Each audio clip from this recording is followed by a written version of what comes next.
Hey guys, what if Naruto was the Rebirth of Dxd Bloodline movie? But before we start, if you want more amazing stuff like this, then be sure to subscribe to our channel and like this video. Also, if possible, share this video with your friends. Now without wasting any more time, let's begin the story. Lying in a puddle of his own blood and water, a young boy could be seen staring up at the sky. His blue eyes slowly lost their light as blood exited his body from the fist-shaped hole in his chest. Is this how it ends?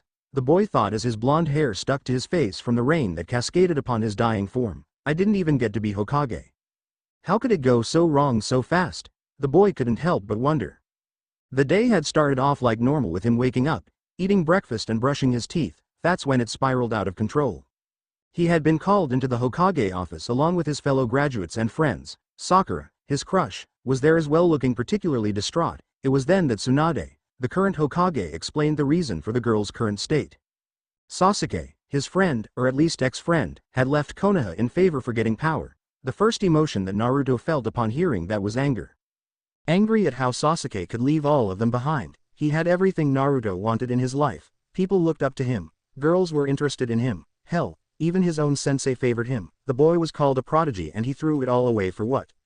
Power, yes. Sasuke had told them of his dream, no ambition. He wanted to kill his brother, the same brother who had killed off his entire clan in a single night. Naruto couldn't understand how he could always act so grumpy. He had tried his best to be friends with him, something he thought had worked, as despite how he often acted, Naruto knew he enjoyed those times like he did himself. So why was he lying here, in the Valley of the End with a fist-sized hole in his chest? Didn't he see he only wanted to bring him back? So they could continue being Team 7, he had promised Sakura he would bring him back. Hey, he chuckled weakly as blood escaped his lips. She would probably be disappointed if she would see him now, calling him a failure. A failure, it was a term often associated with him. Looking back at his life, Naruto couldn't help but agree. They labeled him as a failure of a shinobi, having failed graduation several times. He never let it show though, how much those words got to him. No, instead he kept on smiling, loudly proclaiming how he would one day become Hokage, how one day they would no longer look at him in disgust or loathing, how it would be replaced with respect and adoration. It truly was a child's fantasy, now that he thought about it. He coughed up blood as he could feel himself getting more tired the longer he was lying there, blanking out for short periods of time as he had to put effort into keeping his eyes open. If only, Naruto thought, if only he would have fought back more seriously, if only his sensei had taught him properly, then perhaps he would now be on his way to Konoha, dragging a battered and bruised Sasuke behind him. And if only Sasuke wasn't so obsessed with revenge. But alas, his life had been against him from the start, he realized. With that he closed his eyes, a bittersweet smile of acceptance graced his face. With that, Uzumaki Naruto, Kyuubi Jinchuriki, son of Uzumaki Kushina and Minato Namikaze, had died. Not too far away, two blurs could be seen traveling through the forest at high speeds. How far away are we, Pakun? Kakashi asked as his lone visible eye focused onto his smaller travel companion. We're close. I can smell blood from here, Pakun replied, its enhanced senses due to him being a dog catching the smell of freshly spilled blood. Nodding grimly, they increased their pace as Kakashi could feel lingering traces of Kyuubi's chakra pass by him. Is this? Kakashi muttered as he looked at the Valley of the End that showed signs of a large battle having been fought. Kakashi, his companion muttered as it held its paw out towards a small speck lying in the middle of the valley. Oh God, Naruto! Kakashi screamed after focusing on it and recognizing the blonde hair of his student. Wasting no time, Kakashi jumped down before sprinting over to where one of his students was lying. No, no, no, no, no, Kakashi repeated, losing composure as he got closer and noticed he wasn't breathing. A fist-sized hole was in his chest from what he recognized as his technique. His hand trembled as he knelt down and moved towards his jugular vein, hoping it wasn't what it looked, despite knowing deep down it was already too late. Come on, Kakashi mumbled as he couldn't feel any pulse. A little bit away, Pakun looked sadly as his summoner did his best to keep himself together while praying to any god out there that what he was seeing wasn't real. Sensei, I am sorry. A lone tear ran down his visible eye after realizing that it had no use. Naruto, his student, his sensei's legacy was dead, no longer among the living and killed by none other than his friend, using a jutsu Kakashi had taught him personally. Kakashi, it's no use. Pakun found it surprisingly hard to form the correct words as he looked sadly at the corpse of the blonde. He had so much potential. Pakun had seen so himself as he had defeated the One-Tails. For someone so young to die by his own signature technique, Pakun could already feel the self-loathing that started to develop inside of Kakashi. it's best if we bring him to Konoha so he could at least get a proper burial. Kakashi didn't reply, instead he was focused on the smile his dead student held. He recognized the smile, having it seen on so many older shinobi who either had family members of them lose their lives or were on the doorstep to death themselves. It was a smile of acceptance that they were gone, that they were about to die and didn't fight it a single bit. To see such a smile on his student was simply disheartening. Finally Kakashi moved the dead body of his student in his arms before standing up. Pakun, let's head back. The retrieval has been Kakashi had to swallow, a failure. A funeral was held later that same week, one that was attended by everyone that knew him including members of his graduating class. Kakashi had seen both Tsunade and Jiraiya crying as the coffin was lowered into the ground. Kakashi still remembered the look the Hokage had when she saw him enter her office, carrying the dead body of Naruto. She had stared blankly at it before Kakashi had excused himself after noticing she was doing her best not to cry. The woman had closed herself in her office for the rest of the day. He remembered how he had stumbled upon Jiraiya seemingly drinking himself to death in one of the many bars. Kakashi could honestly say the man had never seemed older than he did at that exact moment. Then where all his friends who were informed of Naruto's death shortly after they got out of the hospital, even now he could see Hinata's look of disbelief as she received the news. Tsunade had shortly thereafter declared Uchiha Sasuke a ranked missing nin with a very sizable bounty, dead or alive. In an unknown place 10 holograms could be seen, each standing on what appeared to be a finger of a massive demonic-looking statue. Zetsu, why have you called us all here for? A man spoke up as purple-ringed eyes looked at the plant-like man. We have important news to report. Uzumaki Naruto the Kyuubi Jinchuriki is dead. Silence. No one said a thing as they processed the info and looked at their leader who signaled for Zetsu to continue. Here is almost mocking grin formed as the plant mon's eyes locked upon Itachi's figure. It was reported he has been killed by none other than Uchiha Sasuke, Itachi's younger brother, after he tried to stop him from going to Orochimaru. Everyone's eyes locked on Itachi, who had closed his eyes as he heard what Zetsu told them, but that's not all. Uchiha Sasuke has been marked as an A-rank missing nin by Konoha, wanted dead or alive. One could almost feel the amusement Zetsu held as all the attention was on Uchiha Kinslayer. TCH, should have gotten rid of that brat. Deidara spoke up, not wasting a chance to badmouth any Uchiha. Now we have to wait several years for the Kyuubi to reform. Itachi said nothing. This is an unfortunate setback. While we weren't ready to seal the beast just yet, it is unknown how long it will take for the Biju to reform, with reports each varying in time. For now I want Zetsu to keep gathering information while keeping an eye out for any large concentrations of chakra. Kakuzu, Hidan, both of you keep collecting funds we will be needing soon. The rest of you will head out to Otogakure, which I heard was Orochimaru's own village. I want you to go there and turn that village into a crater while keeping an eye out for any information regarding the snake. He's been a thorn in our sides for too long and even now is causing us trouble. Dismissed. One by one the holograms disappeared till only one was remaining, red, glowing eyes staring upwards, which held a small amount of regret that his plan for the Uchiha clan's name to be cleared has backfired. Foolish little brother, was all he said before he too vanished, leaving behind an empty cave. The sound of a baby crying was heard, coming from one of the many rooms the hospital held in the underworld. A middle-aged man with black hair could be seen looking peacefully at the blonde-haired woman lying in bed. Holding in her arms was a small baby who had a small amount of blonde hair on his head. As the baby opened his eyes, both male and female took note of his cerulean blue eyes that matched the woman that was holding him. So adorable, the woman said as she let the baby play with one of her fingers. What do you think, Zekrom-kun? She looked at the black-haired male. I think it's a shame he looks almost identical to you. He joked before answering seriously upon noticing the woman's dangerous look. I mean, he's indeed very cute, he answered nervously. You want to hold him? She asked him. Does little Naruto-kun want to see its daddy? Small baby seemed to laugh as his small arms made grabbing motions towards the man who approached and gently took him out of her arm. He truly looks a lot like you, the man said with a smile. I wonder which power he inherits. Your flames are my power of destruction. We'll have to wait till he's older, the woman said as she carefully sat up. Despite being a phoenix and capable of healing her wounds quickly, she still felt the phantom pains of having given birth. Usually children show their powers around their 7 or 8 years old. The door to their room was suddenly opened as both parents looked at who entered. Zeoticus, Venelana, Zekrom greeted the two. Lord Bael, you too, Lady Riet. Their eyes landed on the small bundle Zekrom was holding. Is that? Venelana said as she looked at her ancestor. Indeed, this is Naruto, Naruto Bael. Both Venelana and Zeoticus took a few steps closer and looked at the small baby. Naruto, strange name, Venelana said to Riet as she noticed he had the same hair color and eyes. He looks a lot like you. It means Maelstrom, which seems fitting as we can already see his potential. What brings you here? Aside from visiting you and little Naruto-kun here, we're checking up ourselves. Venelana placed her hand on her stomach, causing the other two adults to understand she meant.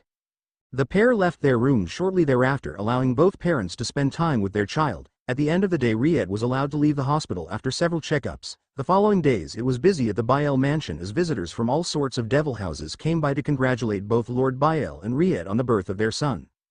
A few devils even tried to make several marriage contracts but were quickly shot down the moment Riet heard of those, telling Zekrom she wants her son to find someone to love on his own and refusing any offer that was made.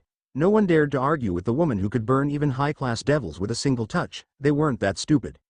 In a destroyed field, one of the many acres of land the Bael clan owned, Naruto could be seen standing. He was currently 13 years old and had grown a lot over the years.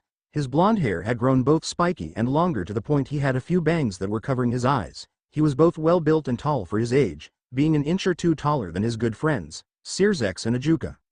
Searzex was the son of Lord and Lady Gremory, whereas he looked a lot like his mother. Searzex, on the other hand, was almost a copy of his father with the exception of his face, which was more towards Lady Venelana shape.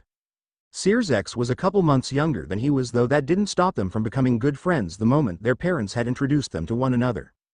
Searzex had also introduced him to Ajuka, who was one of his friends. He was a young boy with green hair which he preferred slicked back and light blue eyes several shades lighter than his own. Despite his young age, he was smart, and Naruto wasn't ashamed to admit that when it came to strategy games or anything the like, he would not stand a chance. He was by no means stupid, but Ajuka was just another level of smart. Something interesting had happened to him, something that made him a hot topic to talk about throughout the Underworld. Unlike his parents, who both held one of Underworld's most powerful abilities, those being the Bael's power of destruction and the Phoenix Flames, his powers had mutated much to their shock. The first time he unlocked his power was with his parents when he was just past 8 years old. They were in an empty field much like the one he was standing in now before they instructed him to search deep within himself. He had done what they had asked of him, but neither were expecting the results. The first thing that happened was the incredible amount of power he had released. It was like a dam had been broken. It was so much and so potent everyone in the surrounding area could feel it.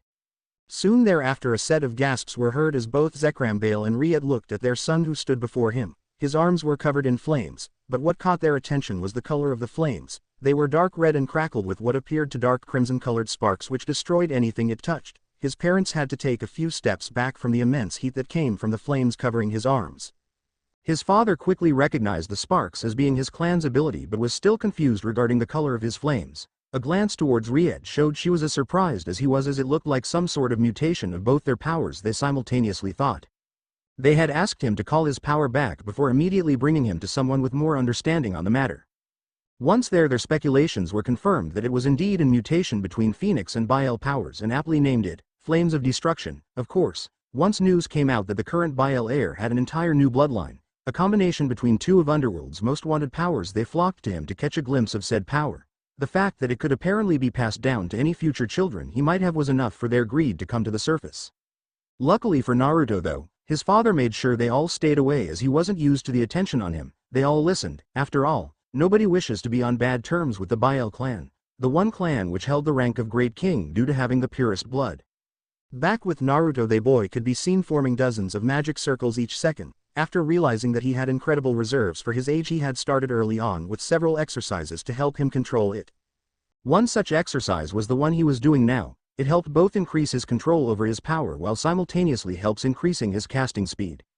Some had already began calling Searzex, Ajuka and himself the future of the devil race, as each had shown a high degree of expertise over their powers despite their young age, not to mention that each of them had above normal amounts of demonic energy compared to devils their own age or older. Releasing a sigh, Naruto stopped what he was doing, allowing the remaining magic circle to shoot a concentrated beam of crimson flames straight down, which expanded upon coming in contact with the ground. Naruto had to squint his eyes as the light it gave off was too much even for him. As it died off, Naruto looked at the scorched area that reached close to 50 foot in diameter. Pretty good for a single attack. Naruto nodded to himself in satisfaction before he turned around and calmly made his way back home. Hopefully his father had something he could do.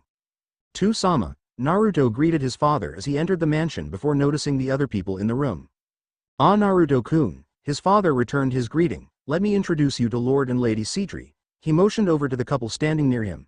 Naruto looked at the black-haired man and woman who both had violet eyes like his father had.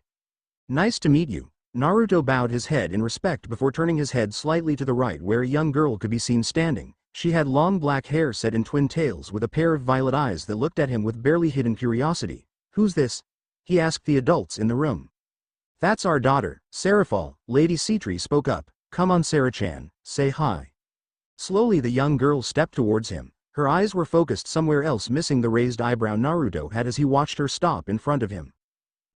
Nice to meet you, Naruto-tan," she shyly introduced herself, still not looking at him. Naruto stared at her outstretched hand for a moment before accepting it. "Nice to meet you as well, Seraphol." He then looked at his father. "You know where Ka-san is?" He refrained from using the more affectionate suffix in front of the guest, while he never said it out loud.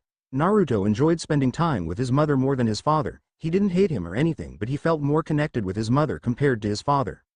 "She should be in the library, at least that's what she told me." Of course, his parents had noticed this even without him having voiced so, but neither made any effort to change him. If he preferred spending time with his mother over his father, they weren't going to stop him. "I see, I'll be going then." He bowed once more before walking off to find his mother. "Such a well-mannered kid," Lord Citri commented as they watched his form disappear from their eyes. Zekrom chuckled lightly, glad they had beaten proper manners into him early on, or who knows how he might be acted. Naruto released a tired sigh as he entered his bedroom and let his gaze wander around. It was big, way bigger than it should be for being just a bedroom. Then again, most devils owned ridiculously large homes. Initially he was confused why someone would need a house that big when most devil families were made up from 2 to 3 members. He came to realize that most of the spare rooms belonged to staff, which was mostly made up from maids. He dragged his feet towards the bed before allowing his body to fall onto it. Despite his aching muscles having already healed due to the phoenix blood in him, he was still tired despite not looking anything like it. He closed his eyes and before he knew it he was already asleep. Blue eyes fluttered open before staring around in confusion. "Already morning," Naruto said to himself before he sat up, only for him to frown as he appeared to be in some sort of sewer. Standing up he noticed just how big the sewer he found himself was. Narrowing his eyes he spotted a bright light up ahead. Looking behind him it was the opposite, as he couldn't see a thing, so with a shrug he started walking towards the light. He arrived in what appeared to be an even bigger room, if that was even possible. A large cage was before him, except it was completely empty. He took a few steps closer to the golden bars, wondering where he was and what sort of animal this cage before him was meant for. A sudden light that appeared in the middle of the empty cage caused Naruto to jump back, his arms already coated in crimson-colored flames in preparation for what was to come. As the light died down, Naruto's eyebrows rose as he stared at what looked like an older version of himself, except weaker. He couldn't sense any demonic energy from the man before him, and what was with the look on the man's face? He was looking at him with an expression befitting one of sadness. "Who?" Naruto looked the older blonde over. He had blonde, spiky hair more wild than his own. He did note that it was the same shade as his mother's hair and his own. He had a pair of jaw-length bangs and piercing blue eyes so much like himself. He wore a green jacket with over it what he recognized as a white haori which had a flame motif. Finishing it off was the headband the man had around his forehead, which held a strange symbol he couldn't quite recognize. "Who are you?" he asked warily of the man in front of him. Despite not sensing any demonic or holy energy from him, Naruto could tell the man was still dangerous. Instead of answering him, the blonde man slowly made his way over to him. Naruto narrowed his eyes as he increased the output of his flames the closer he got, while carefully stepping back. While he was sure that if he wanted to he could have erased this man from existence, a part of his mind was against it. "Don't move closer," Naruto warned as several magic circles came into existence, floating behind him. Despite his warning, the man didn't listen, seemingly aware of the inner conflict he was having in his mind that stopped him from acting till he stood a mere feet away from him. "Do something," Naruto could hear himself screaming in his mind. "Fight him, kill him, do anything." Yet, despite his mind warning him, he was powerless for some reason, and he didn't like it any bit, as this man could strike him down without any effort if he wished to. He was surprised, however, as instead of striking him down, the man brought him in a hug that was strangely comforting for some reason. His arms hang limply to the side, the fire having dissipated the second the man had embraced him. Why does this feel good?" He didn't even know this man. "Sorry," he heard him mutter. "Sorry for what?" This wasn't making any sense. "I am sorry for putting such a burden on you. If only I knew. If I knew this was going to happen, I would never have sealed the Kyuubi in my own son." "Hold on, son. Kyuubi." While he looked a lot like him, last time he checked his father had black hair and violet eyes, whereas his mother looked more like the person in front of him. And what was this about sealing a Kyuubi? Was that the reason this cage was here? He had heard of Kyuubi Yukai, the strongest of their race, but never of sealing one in a child. "I am sorry." He pushed the man away. I think you are mistaking me for someone else. My father is Zekrom Bael, current leader of the Bael clan, and I can tell you he looks nothing like you." The man frowned. "I know, I am no. Was your father in your life before this one?" Naruto was sure his eyebrows would have receded into his hairline if they could. "Previous life, like reincarnation and such?" "I've seen it all. Your previous life, from the moment you were born till you died from my place. Here, inside you." Phrasing, Naruto muttered, "Though I can't say I really was a father to you, can I? Especially not compared to this other man." Minato had indeed seen it all and could see the genuine care the man had for his son, which was also his son in some weird way. "Wait. What is your name?" "Oh, hee." The man scratched the back of his neck in embarrassment. "Namikaze Minato. Yandaime Hokage of Konohagakure no Sato. Fire Shadow." He looked at the older blonde who didn't reply. He shook his head. "Regardless, Minato, what are you doing here? If what you say is indeed true and I have indeed reincarnated, why are you still here? What are you even?" "I am a small part of my original soul. When I died sealing the Kyuubi in you using the Shikifujin, I imprinted a copy of both myself and Kushina in case you ever needed us." He frowned. Unfortunately, it seems Kushina's imprint is no longer here for some reason. His form began to flicker between transparent and solid. "It seems my time is up." "Wait already. You still haven't explained the rest. What does this all mean? Where are you from and how does this affect me?" Instead of replying, the man brought him in one more hug before he took a few steps back. "Despite you no longer being my son, I want you to know that I am proud of you, and once more I am sorry, Naruto." With that being said, the man slowly became more and more transparent before he was gone. Naruto stared at the spot the blonde had previously occupied with mixed emotions. This had brought up so many questions he honestly wasn't even sure what to do. Naruto groaned lightly as he woke up, blue eyes staring at the ceiling of the room, not bothered in the slightest from the naked body he could feel pressed against his side. How long had it been? How much time had gone by since he first had met the blonde man deep inside his conscious? That's right, 4 years since that day, and he was not any smarter when it came to said topic. The first thing he had done the next day when he was awake was asking his parents if either were familiar with the symbol the man wore on the headband around his head. Unfortunately, neither of his parents had the slightest clue, and when asked about it he told them it came to him in a dream as to not raise any suspicion. There was also that man's name, Minato Namikaze. He had searched through the massive library for any hints regarding said name only to come up with nothing. While there were some Minatos, none matched the description of the one he had met in his mind or wherever it exactly was. So, after numerous failures to gain any information, Naruto had given up and instead using the time to train more vigorously than he did before. His mother was concerned as he had trained himself to the point even his phoenix blood was unable to properly heal him. It had paid off, however, as he was widely known as strongest youth, followed closely behind by his friends Sirzex and Ajuka who, like him, were recognized as prodigies when it came to fighting and power. Surprisingly, Seraphal had made a name for herself with her unique ice magic compared to the rest of her family whom were all water users. She had undergone quite the personality change as well. No longer was she the same shy little girl he had first met. Instead she became more outspoken, yet kept her somewhat childish part of her that could get on his nerves sometimes, though she seemed not to care. In fact, she seemed to do it on purpose whenever he was around, much to his dismay. "Morning, Naruto-sama." A woman's voice from his right snapped him out of his memories. Looking at the owner of the voice, he stared right at a pair of green eyes which stared sleepily back.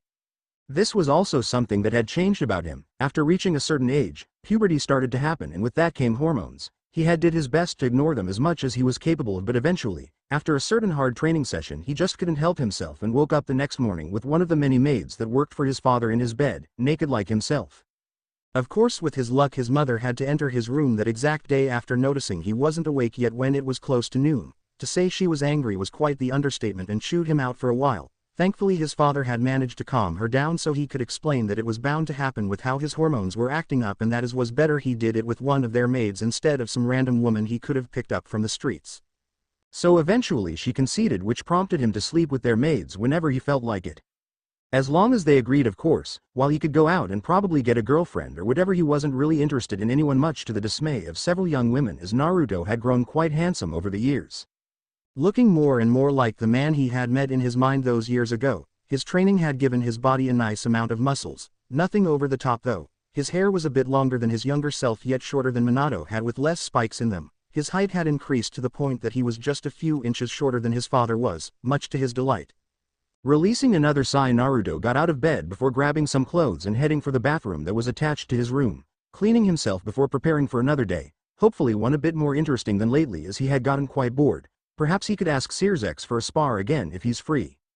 A knock was heard on his door, causing Naruto to look up from the book he was currently enthralled with. It was an interesting book, one that told stories about the early days of devils and angels and how the underworld was formed into what it was today. "Come in," he called as the door leading to his room opened. "Hello Naruto-sama." He looked at the owner of the voice, which revealed itself to belong to a young woman with long, dark brown hair, another one of the many maids that worked for his family.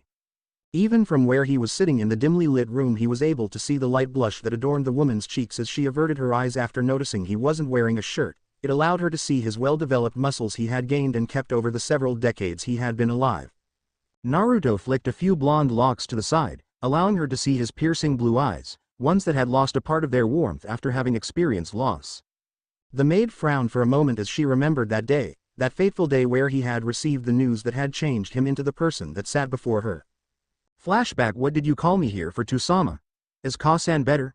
Naruto asked as he had hurriedly made his way to his father's office after being asked to get here as soon as he could. His mother had been diagnosed with a very deadly disease a few months ago. It was lethal to devils, but he, along with many others, had speculated she could survive due to her phoenix blood. An emergency, they called it, which seemed to be true as the tension in the room was close to, if not palpable. His father looked at him with a look that held no emotion, no expression except coldness. For a moment he said nothing. Instead he looked his son over. He had grown a lot, from a young boy into a fine adult. Even if he was still very young by devil standards, he had gotten taller, standing at 6 feet exact, making him as tall as he himself was. His blonde hair that held an unique spikiness to it still as vibrant as ever. Blue eyes, so much like his mother, stared curiously at him, wondering what he was here for as he had taken a break from training today. Then there was also his power. Zekrom could feel the hairs on his neck stand up from the close proximity he was with his son, who was radiating power despite actively suppressing it. Despite his young age, Zekrom was not stupid. He knew that Naruto's reserves had already surpassed his own, as even he was not able to make others feel so conscious of themselves by being just in the same room as someone. Well, he was, but not in the way his son was able to. With him it was mainly out of fear others had in potentially offending him or doing something that could hurt their standing in the underworld. Naruto watched as his father stared at him. Unknowingly he was finding the best possible way to break the news to him while knowing that his reaction wouldn't be nice regardless. Sighing, Zekrom decided that getting straight to the point would be the best in this situation. "Your mother." Zekrom noticed the change in his posture when he mentioned her, the person Naruto treasured above everyone else, something that made this all the more painful for him. "Naruto-kun, your mother, Ried, is dead." Zekrom closed his eyes, awaiting his reaction, something which he didn't have to wait long for. CRRRK. The temperature in the room quickly rose to unbearable levels as sweat ran down Zekrom's head. What? He heard his son mutter as he released a massive amount of power as cracks formed around the reinforced room. "Naruto-kun." He stopped as he noticed his son seemed to mumble something he was unable to properly hear. "Impossible. Why, you're lying. She can't. She's supposed to be invincible." He looked at his father, hoping that he was joking with him, that he did not just say that his mother, the woman he cared the most about in the world, was no longer among them. Wasn't even there. He shut his eyes tightly as tears trickled down his cheeks. Tears that were worth a fortune to anyone who would have gotten their hands on them in the right situation, but Naruto didn't care as a teleportation circle formed underneath his feet. He didn't even look at his father as he was teleported away. Zekrom sat down in his chair before releasing a tired sigh as he looked at the now destroyed room due to his son releasing his powers. Scorch marks formed on the ground and curtains with some burned to crisps. Large cracks had formed in the wall and the floor, both running through the entire room. He should call someone to fix it when he had time. Out of nowhere, an absolutely massive amount of demonic energy washed over him, causing his heart to skip beating for a split second as his fingers dug into his chest to keep him from collapsing. He was sure he wasn't the only one affected, as it was so potent and filled with hate that no doubt the maids were doing much worse. Following the spike of energy, the air got noticeably warmer to the point he had to open a window lest he be cooked alive. As he opened the window, he looked outside and saw a massive pillar of flames shooting high in the sky. Even from several miles away he had no squint from the amount of light it gave off. "It seems you have truly surpassed me, my son." Zekrom noticed as the amount of power he could feel being released was already higher than his own. "I can only hope he calms down, as I am sure the entire underworld could feel if not see what is happening." Flashback end. After that meeting, the relationship between him and his father had worsened to the point that they rarely spoke to each other. Naruto had even moved his room to a different side of the large mansion. The reason for this was because how his father acted after his mother had died. He acted like nothing had happened, like he hadn't just lost his wife. It bothered Naruto. It bothered him to the point that they had their first real fight, which only strained their relationship more, to the point that one would think they were more strangers instead of family. It got even worse when his father had tried to introduce some woman from a house he gave no crap about. Naruto had stared at the woman with disdain as she attempted to replace his mother. He cared nothing about her and had let it known verbally, only for his father to apologize to her for his behavior. While some saw his actions as childish, Naruto didn't care. He only knew that he did not like that woman who tried to replace his mother half a decade after she had died. Yes, his father was allowed to date someone else. He didn't expect the man to stay single for the rest of his long life, but that did not mean he was going to like it. His father couldn't do anything aside from scold him for his behavior, as a fight would lean in his favor both due to his higher reserves and unique bloodline.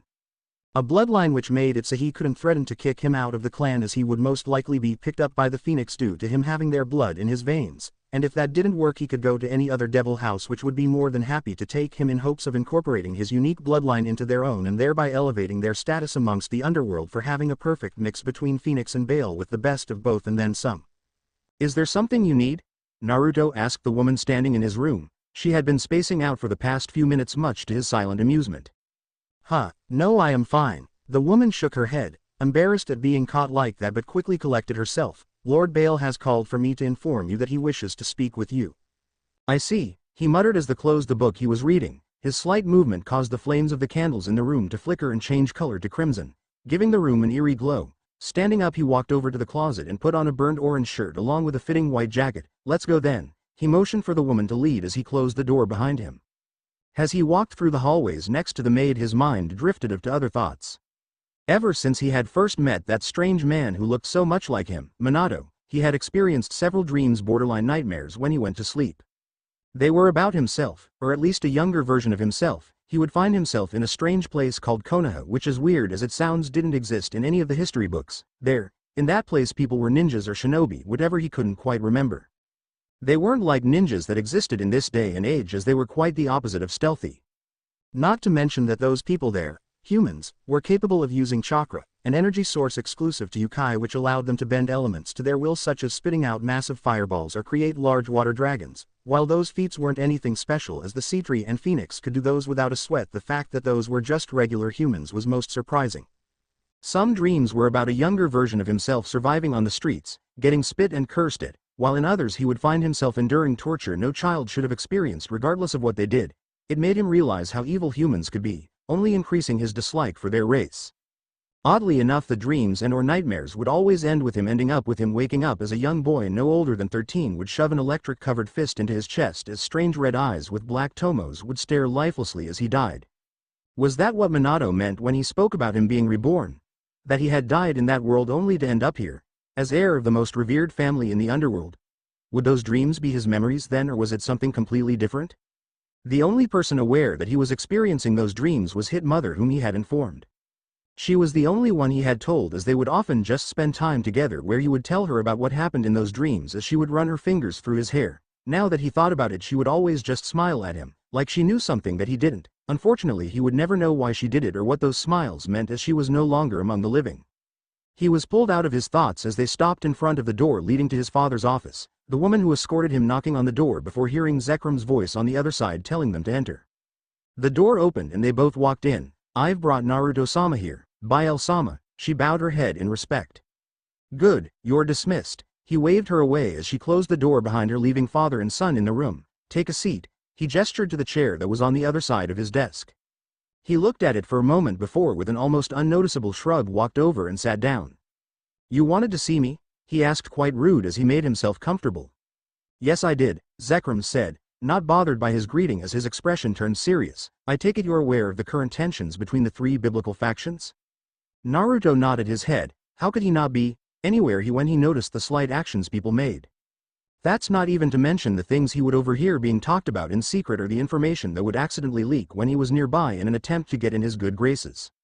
There's a possibility of a war breaking out between heaven and the underworld, and surprisingly Grigory. The exact reason I don't know, but it wouldn't surprise me if it were for some petty reason like most wars are fought by humans, though I have no idea why the latter would join in, seeing as it should be none of their business.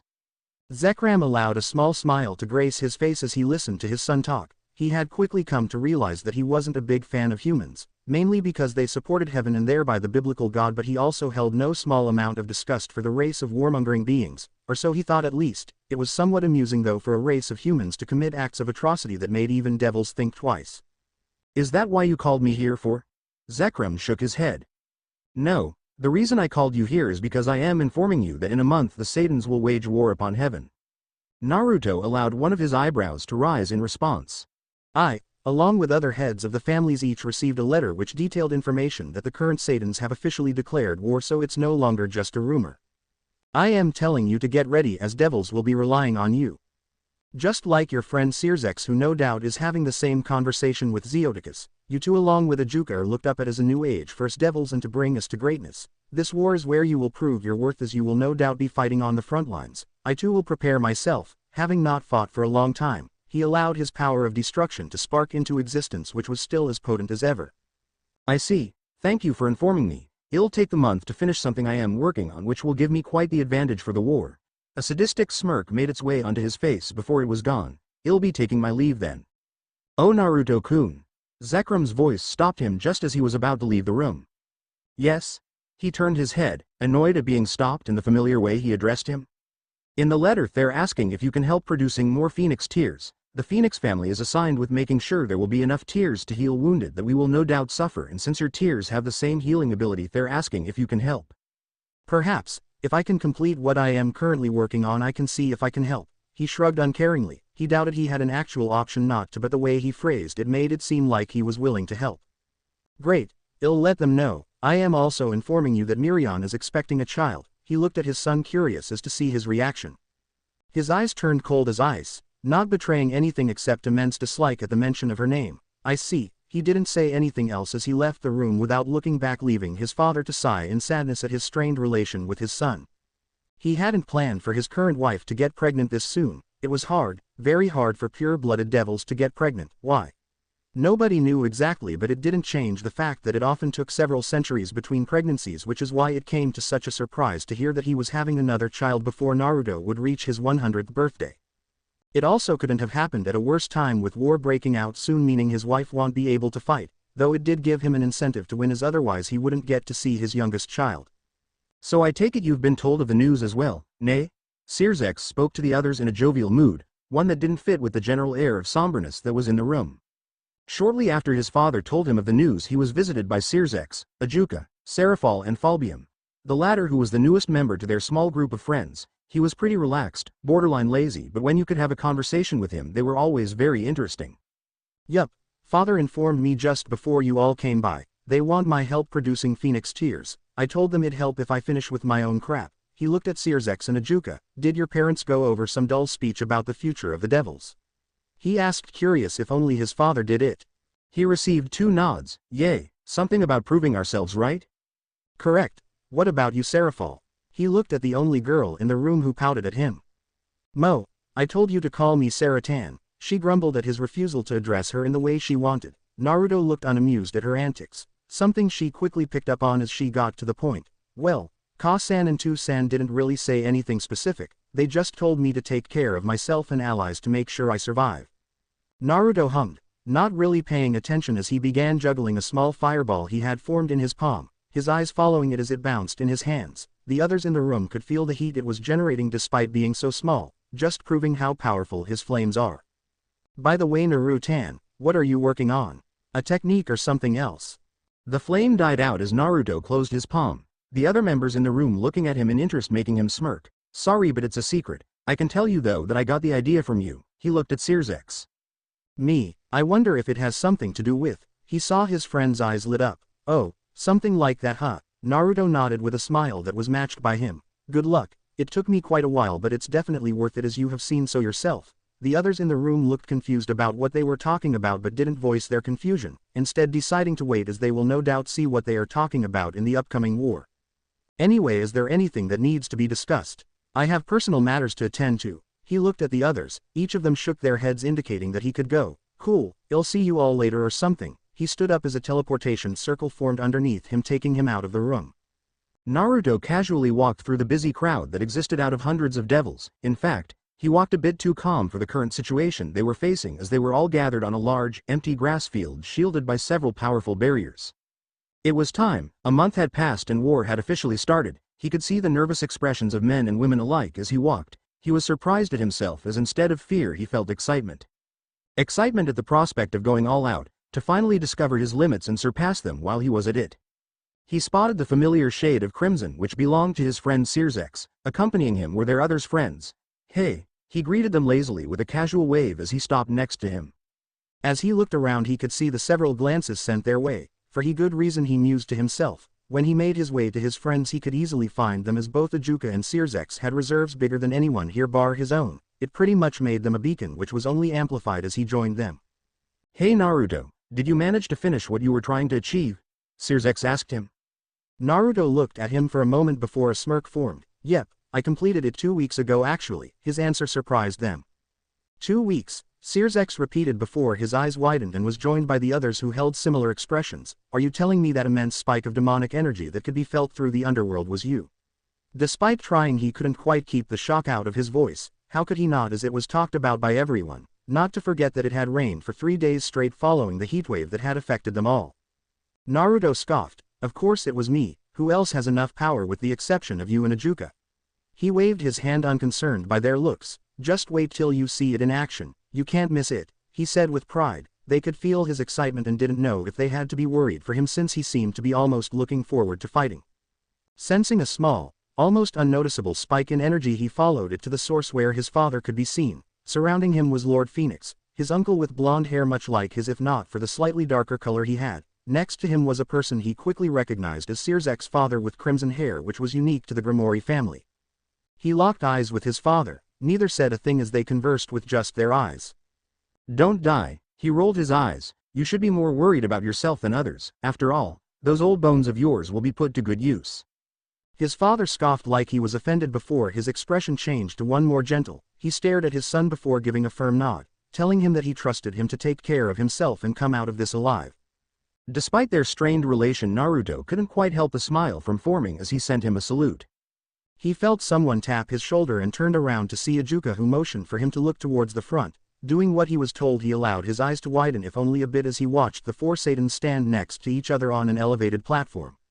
Naruto zoned out as they began talking, something about taking rightful place amongst them. A bit of revenge talk he was able to take in, and it was finished by showing the rest that they were the most powerful or whatever. Honestly, Naruto cared little for anything that they said. His blood was pumping, he could feel his energy circulating in his body, ready to be let loose any moment. The urge for a good fight calling out his name. He could already see himself slaughtering all of them, one by one, be they angel or fallen. Hell, at this point he would probably even kill a devil should they get in their way.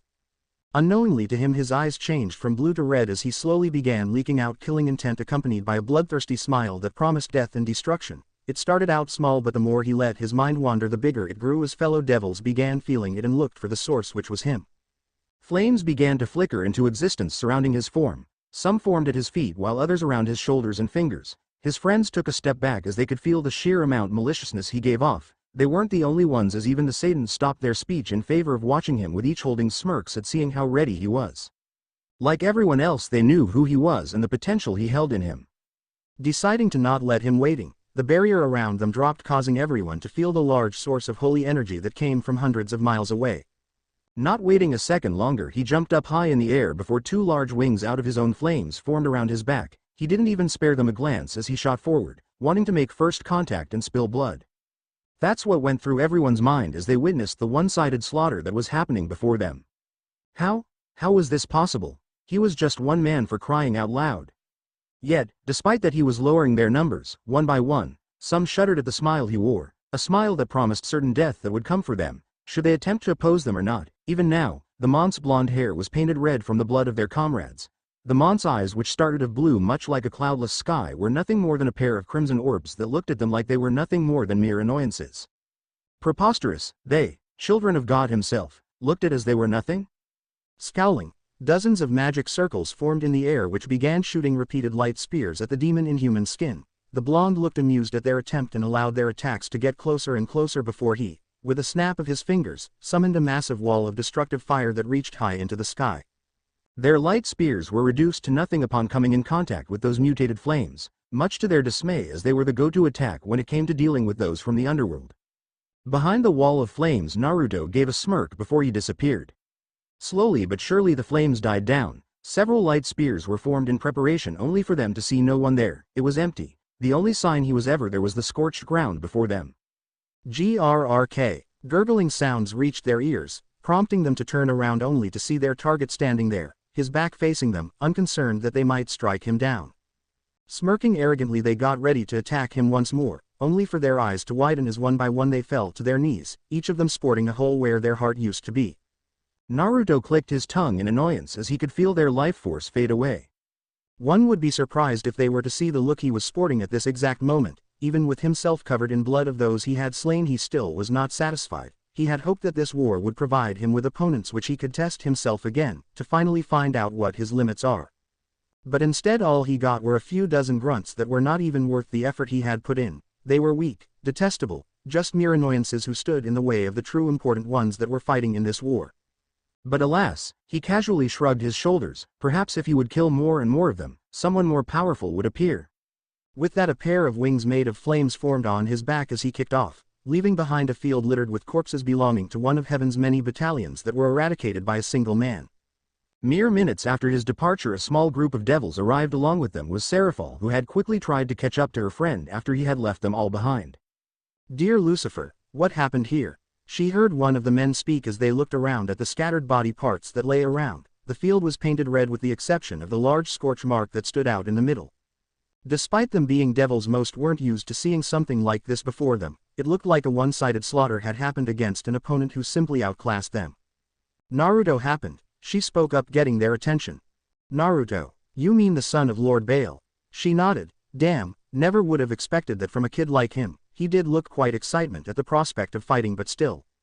To single-handedly kill of an entire force of angels, he looked around and noticed the others of their group were looking at the dozens of angels who each sported an empty hole in their chest. Not too far away several hearts could be seen laying there on the ground, showing that they were removed with almost surgical precision. Seraphal said nothing. Her thoughts were with her friend whom she was concerned about. She was sure everyone had felt the malicious energy rolling off of him seconds before he shot off. It was pure evil. Yes, they were devils and their energy was dark, but what she had felt coming from him was on a whole different level of dark. Just being close to him made you tremble as you could feel his desire to kill, maim and destroy whoever got in his way. It was a big difference compared to he usually was, which was more carefree with a welcoming aura surrounding him, prompting others to want to speak or be around him. What she and others had felt made them want to run away and hide from him in fear of standing in his way. So potent the aura was that others had went a different location as to not get in his way. After giving Naruto's work one last look over, the group set off hoping to find him or anyone else. Meanwhile, Naruto was flying through the sky without a rush. His previous encounter with what he assumed were mere scouts had left a bad taste in his mouth, which he tried to get rid of by taking his time traveling to where he could feel a lot of energy signatures belonging to both angels and devils. Most likely a big battle was happening and he looked forward to taking part. His speculations turned out to be true, as not long thereafter he came upon the site of a massive battle going on. What surprised him, however, were the black, feathery wings he could see. Wings that belonged to neither angel or devils but fallen. He was curious what they were doing here, as this war had nothing to do with them as far as he knew, at least. It was between heaven and hell.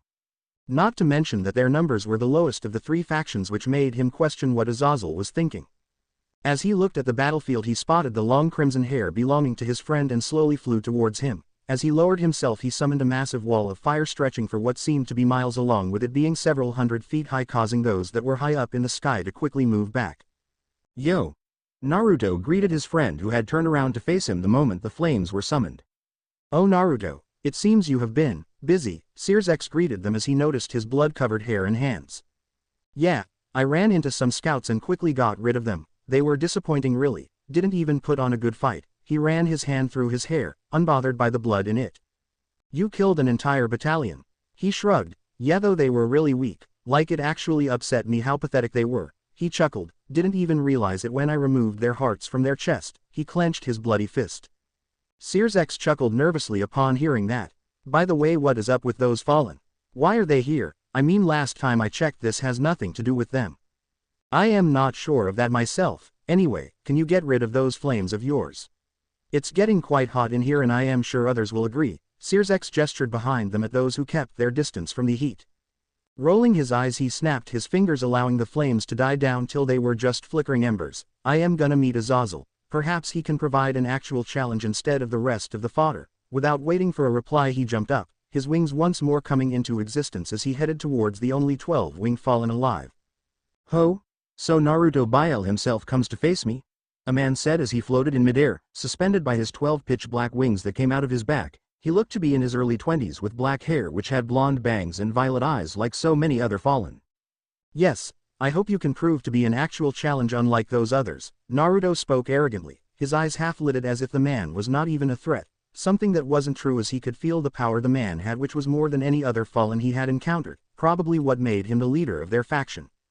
Instead of getting annoyed by his arrogance, Azazel merely smirked at his younger opponent. He had heard all sorts of information about the young Bael heir, from his unique bloodline to his enormous magic power which was said to have already surpassed some of the strongest beings. He, Searzex and Ajuka were said to be some of the major players of the war on the devil's side, someone who should be eliminated if the opportunity presents itself, as some had feared what will become of them when they would get older. However, where some would find themselves afraid after sensing the younger male's massive magic reserves, Azazel only found himself shaking in excitement. Apparently the boy was quite a monster when it came to fighting. A true devil who enjoys the thrill of a fight. The fact that he was already covered in blood only seemed to back up those reports. "So I guess you wish to fight, huh?" Azazel said as he released his killing intent on the younger boy, who smiled viciously in response. "Yes, let's see if you truly are worthy of your wings." He released his own aura and bloodlust that washed over the battlefield. Even Azazel was caught off guard at the potency of his aura which surpassed his own before he quickly collected himself and got ready. Closing his eyes, Naruto stopped releasing his killing intent before opening them, showing a deadly glint mixed with excitement of what was about to happen. As if there was some unseen signal, both men shot towards another, meeting the other in the middle, fist against fist. After staying locked like that for longer than comfortable, they disengaged before going back on the offense. Their limbs were a blur as they dealt but also took damage. Naruto felt a fist impact against his cheek and allowed momentum to turn him around before lashing out with a kick which was blocked. Despite blocking, Azazel was set several feet back as he clenched his fist from how hard he had kicked him. It was impressive for someone his age, Azazel mused. He was several millennia old, yet here was a boy barely a century old matching him blow for blow.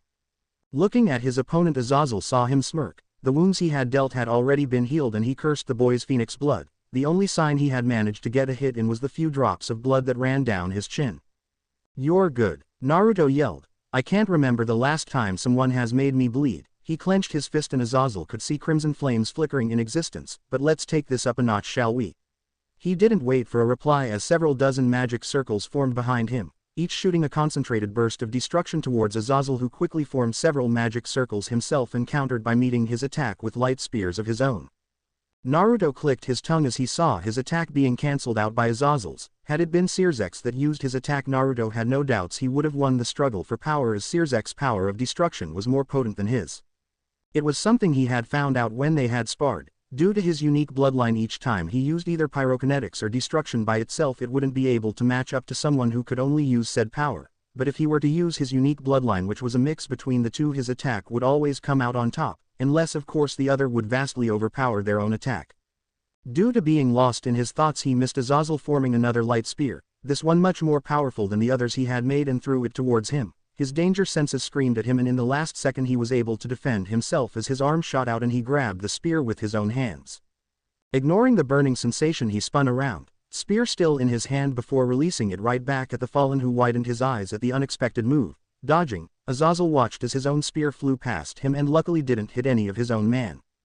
Looking back, he allowed a small smirk to show as he noticed Naruto's slightly trembling hand. Despite him being a phoenix with high regeneration, holy energy would still hurt them, which was one of the reasons he was so surprised by his counter. Noticing Azazel's smirk, Naruto surprised the man as he brought his other hand up and lit it aflame before severing his damaged hand. He didn't even as much as twitch as he focused his attention on Azazel's surprised expression as a new hand formed within seconds. Giving it a test, he nodded satisfied as he could feel no more holy energy inside of him. "Oh my, you sure are full of surprises, aren't you, Naruto-san? To take advantage of your advanced healing and do something no other devil would have done. Of course, you think something as insignificant as that would stop me. Don't be ridiculous, I haven't even gotten serious yet." To show he was not lying, he flared his power, causing numerous heads to turn into their direction at the oppressive aura that washed over the battlefield, if only for a few seconds. "You still wish to continue?" Naruto asked the older man. Azazel nodded. Despite not showing it, he was slightly nervous. That brief flare of power was enough for him to know that when it comes down to pure reserves, Naruto's were already larger than his own, something that was quite concerning given that he was older by several millennia. He hoped that his years of experience could make up for the gap in power. Very well then, it seems I will have to show why despite my young age they already fear me. Naruto chuckled darkly as he stared at the broken and bleeding form of Azazel who was laying on the ground in front of him, breathing heavily. Satisfied? Naruto asked mockingly as he looked at the monk's violet eyes which stared at him with poorly concealed fear. Below him Azazel nodded weakly before coughing up more blood. Never in his life had he imagined himself being so outclassed. He was the leader of their faction, yet a boy barely in his hundreds had utterly destroyed him. How? Even with all the information he had on him, information which he thought would have prepared him, perhaps even give him the upper hand, he still had lost the moment Naruto had gotten serious. As he stared up at what would appear to be his executioner, Azazel couldn't help but lay the blame at himself, the blame of participating in the war. I wish I could feel a woman for one last time, were Azazel's thoughts as he could feel the temperature around him rising, no doubt for whatever he would use to finish him with, and closed his eyes. Only for nothing to happen. Slowly he opened his eyes and looked up to see Naruto's arm being stopped by none other than Searsex himself. While any other time he would have questioned what went through the crimson-haired monk's head, he decided to keep quiet this time. Enough, Naruto, we're being called back, Searsex said. Naruto glanced his friend from the corner of his eye before smirking lightly as he lit his entire arm aflame. Searsex only narrowed his eyes as he coated his arm in the power of destruction and increasing the grip he had on his arm.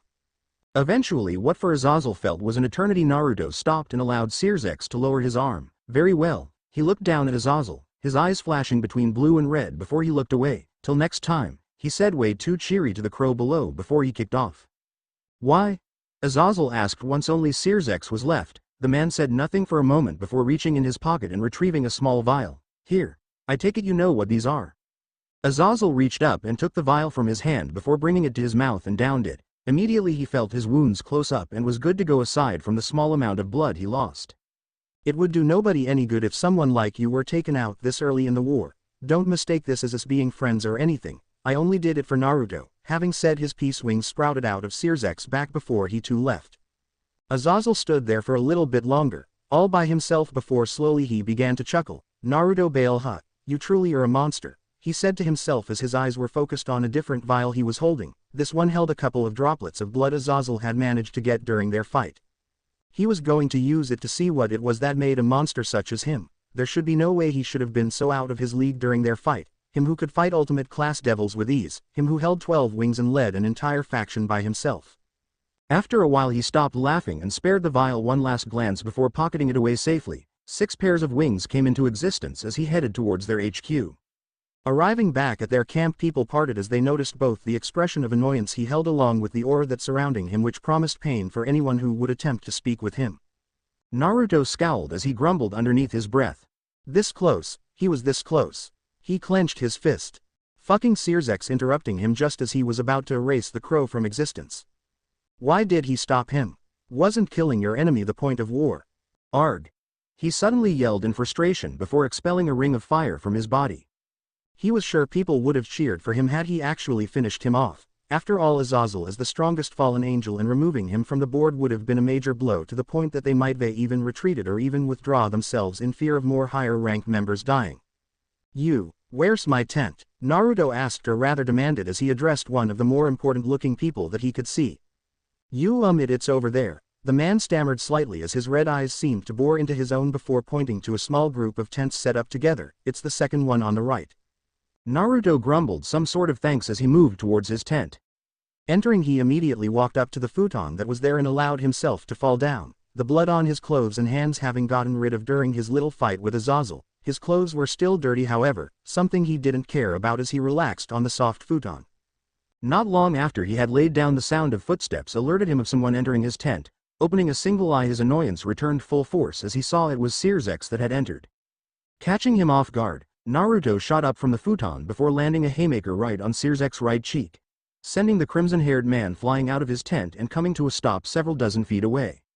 Ah, Naruto, Searsex greeted as blood leaked down the side of his mouth before he slowly got up, wincing at the throbbing pain he felt from the hit. Seeing Searsex flying out of the tent gained the attention of several devils that were there, including Ajuka and Seraphal, who came to see what it was about but didn't interfere. Tell me, why did you stop me from finishing him off? I already to stop lying to me. He interrupted him as the temperature in the area seemed to rise in response to his outburst. I was this close. He held his index and thumb a centimeter away from touching. Just one more attack and he would have been done and we would have gotten rid of one of the bigger threats in this war. He leveled him a glare. So tell me, why did you stop me from killing Azazel? At the mention of the Azazel's name several devils muttered amongst themselves, especially at the fact that Naruto was implying he could have killed the man if Circex hadn't stopped him. Some looked at him with respect as Azazel was definitely not a pushover.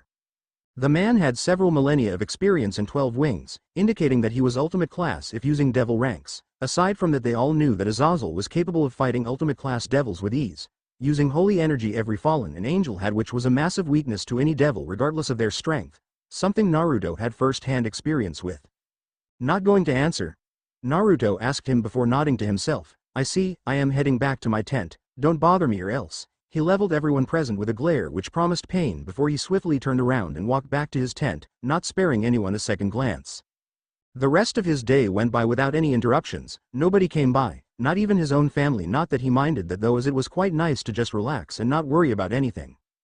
Days went by as the three biblical factions continued to wage war against another. Unfortunately for Naruto, he wasn't able to fight against Azazel again, as the man would be present in a different area each time he headed out. Each faction suffered large losses, something that showed as more and more tents stayed empty each time they would return. It was getting kind of repetitive for Naruto, as each day he would get up, head out and kill off either fallen or angels depending on who he would run into, and made quick work of them before heading back.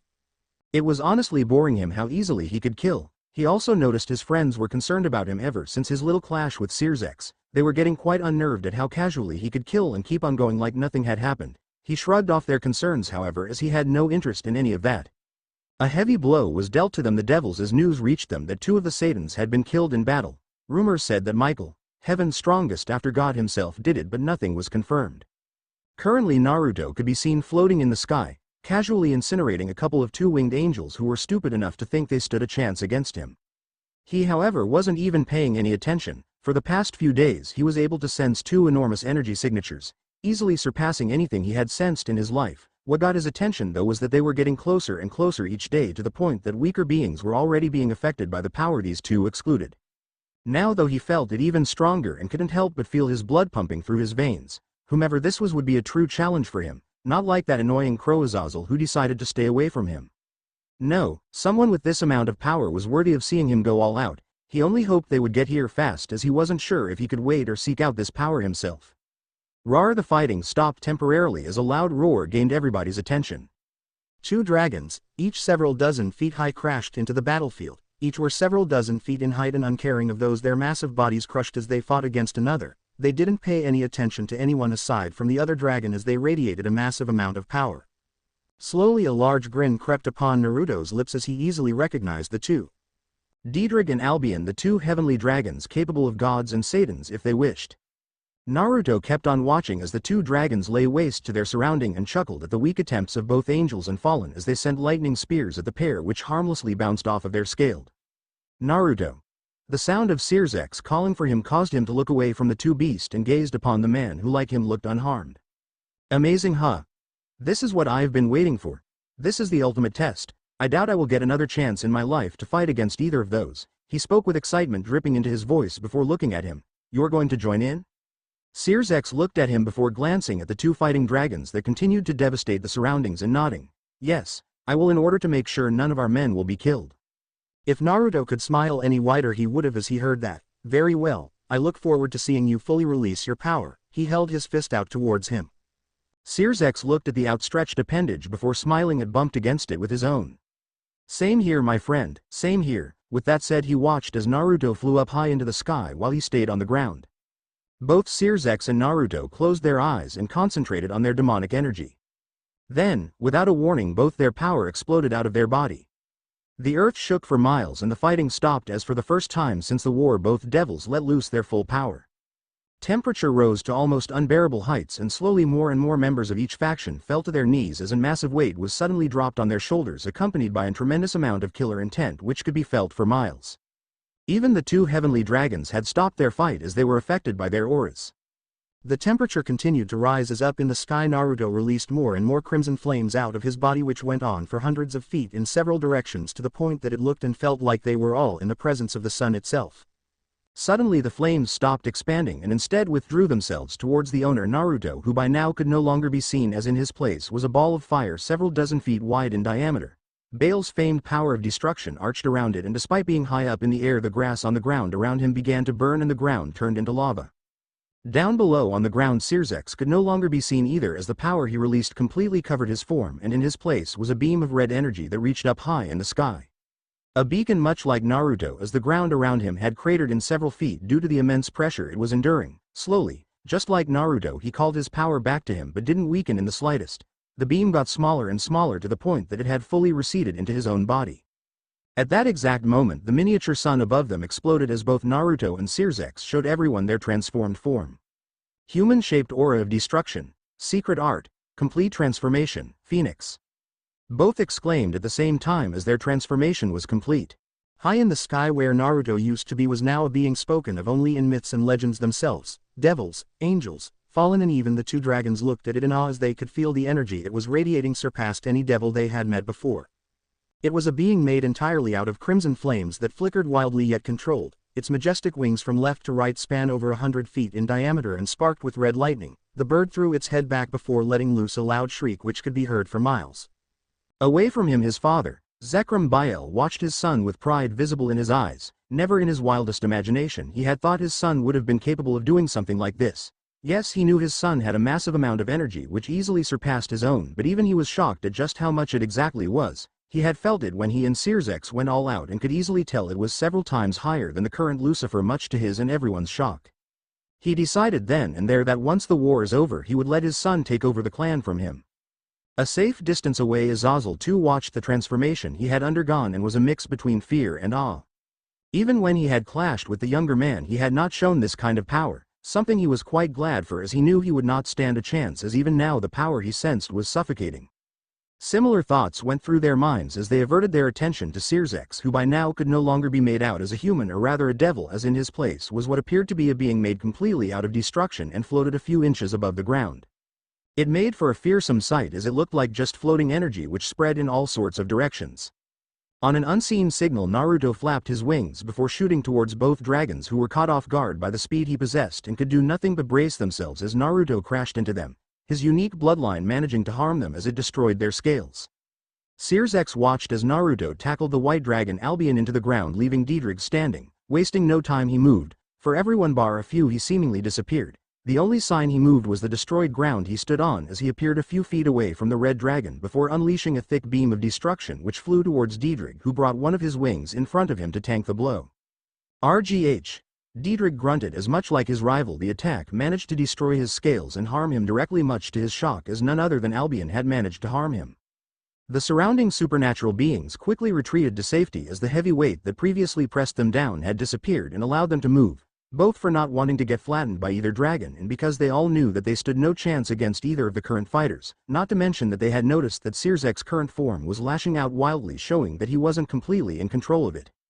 As the attack died down, Dxd removed his wing before lashing out with his tail. Xerxes quickly moved out of the way as the tail met the ground and subsequently shook the earth. Without any commands, several magic circles formed above the crimson dragon, each shooting down a concentrated beam of energy directly onto the dragon's back.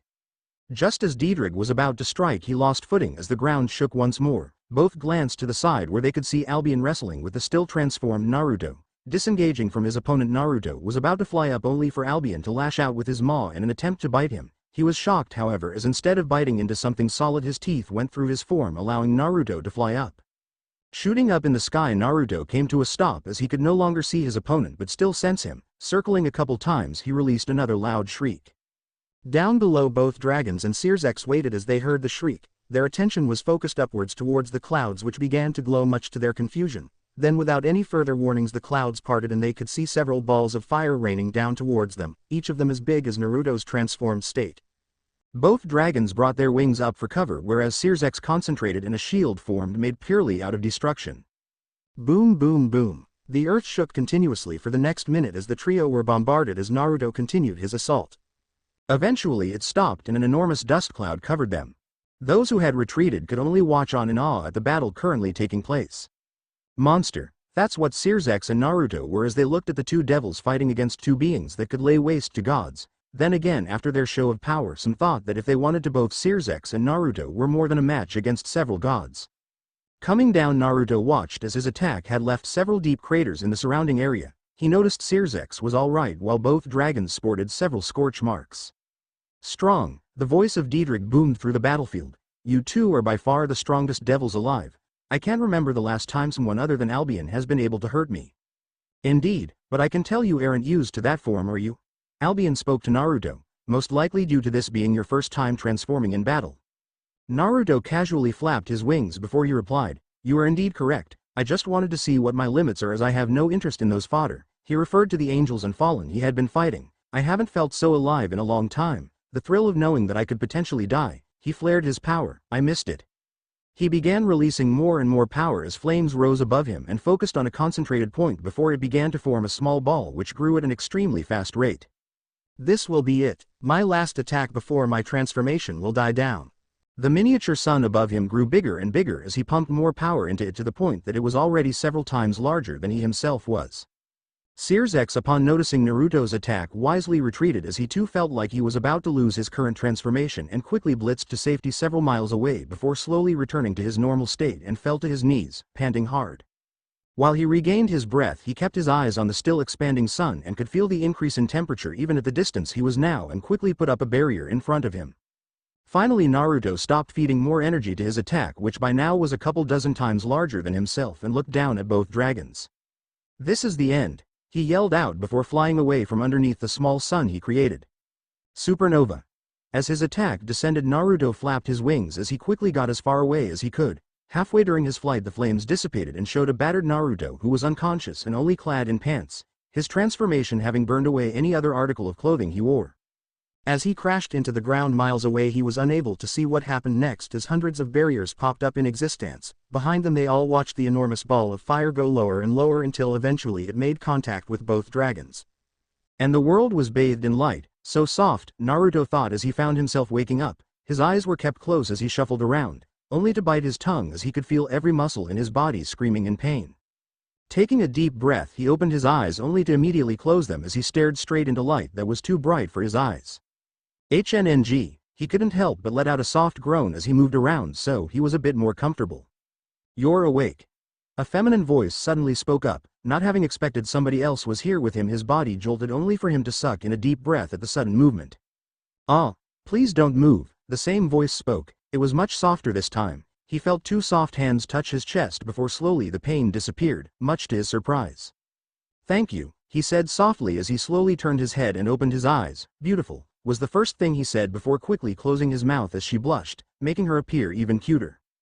The person helping him had long pink hair tied up in twintails that reached to the middle of her back, pale skin and two large golden eyes which stared right back at him with an emotion he hadn't seen in a long time. Yukai? Naruto asked himself as he noticed she had two orange fox ears on the top of her head along with a single thick, orange bushy tail behind her. She wore an interesting-looking outfit, one he had never seen before but found that it really looked good on her. It was a blue mini-skirt type of clothing along with what appeared to be blue thigh-length stockings and arm guards or something like it. Where am I and who are you, if you don't mind me asking? He asked her politely after he finished looking her over. You are currently in Takamagahara. She watched his eyes widen after a moment, no doubt realizing where he exactly was. And my name is Tomamo. Tomamo no Mei. Goshujin-sama. She spoke cheerfully, which was accompanied by a beautiful smile, and he couldn't help but blush lightly much to his shock before raising an eyebrow at how she addressed him. Naruto replied as he received his answer, Goshujin-sama. He knew exactly what it meant but not why she was calling him that. As far as he's aware, this is the first time meeting someone like her. After all, he was sure he would remember someone as pretty as her. Suddenly Tomamo stood up, giving him a better view of her outfit, and noticed that she didn't mind how he was looking at her. In fact, she seemed quite happy. Please stay here, Goshujin-sama, while I will tell the person who brought you here you awake. She spoke sweetly, yet there was this underlying tone to it which caused him to nod. Great, she chirped as she clapped her hands together before she twirled around and walked towards the door, his eyes unconsciously lingering on her behind, though he did take notice that she was walking on black akobo, which could still be heard even as she had left the room. His eyes widened slightly as he looked at the woman who stood in the doorway, staring right back at him. The first thing he took notice of were the woman's eyes. They were bright yellow golden, even like he was looking at the sun, and filled with warmth directed towards him. Long raven-colored hair held up in a bun with a couple strands running down the side of her face. She wore an expensive and beautiful black kimono which hugged her body and emphasized her pale skin which held an otherworldly shine to it. Naruto wasn't sure who she was, but she held an aura around her that told him she was quite important. He spotted Tomamo standing a couple steps behind her, her head bowed down slightly, actually, scratched that he had somewhat of an idea who the woman standing there was due to Tomamo informing him he was currently in Takamagahara. But that made him wonder why. Why was he here, or rather why did she bring him here, and how long has he been here for? Calm yourself, the woman spoke up once more, and he did what she told him. Closing his eyes, he took a few deep yet calming breaths before opening them. Good. I welcome you, Naruto Bael. I am sure you know who I am, but I will introduce myself nonetheless, the woman said as she straightened herself a little. I am Amaterasu Omikami, Shinto goddess of the sun. Behind me is my personal handmaiden Tomamo no Mei, but she already introduced herself. Ah, nice you meet you Amaterasu, Sama. He added the suffix after thinking about it while not showing any shock for being in the presence of a goddess. Much to his surprise, the sun goddess merely waved her hand. Please, there's no need for that. Amaterasu is just fine. She smiled at him, which he returned. Alright then Amaterasu, can you tell me why I am here? Not that I don't like it, but last thing I remember was having one hell of a time with those two lizards, and now I am, well, here. Both Amaterasu and Tomamo had a drop of sweat going down the back of their head as they listened how casually he spoke about both heavenly dragons, beings that were stronger than she herself was. Of course, I brought you here upon Tomamo-chan's request. Seeing the questioning look sent her way, she continued. You didn't think the enormous amount of power that was released by both yourself and Searsex went unnoticed, did you?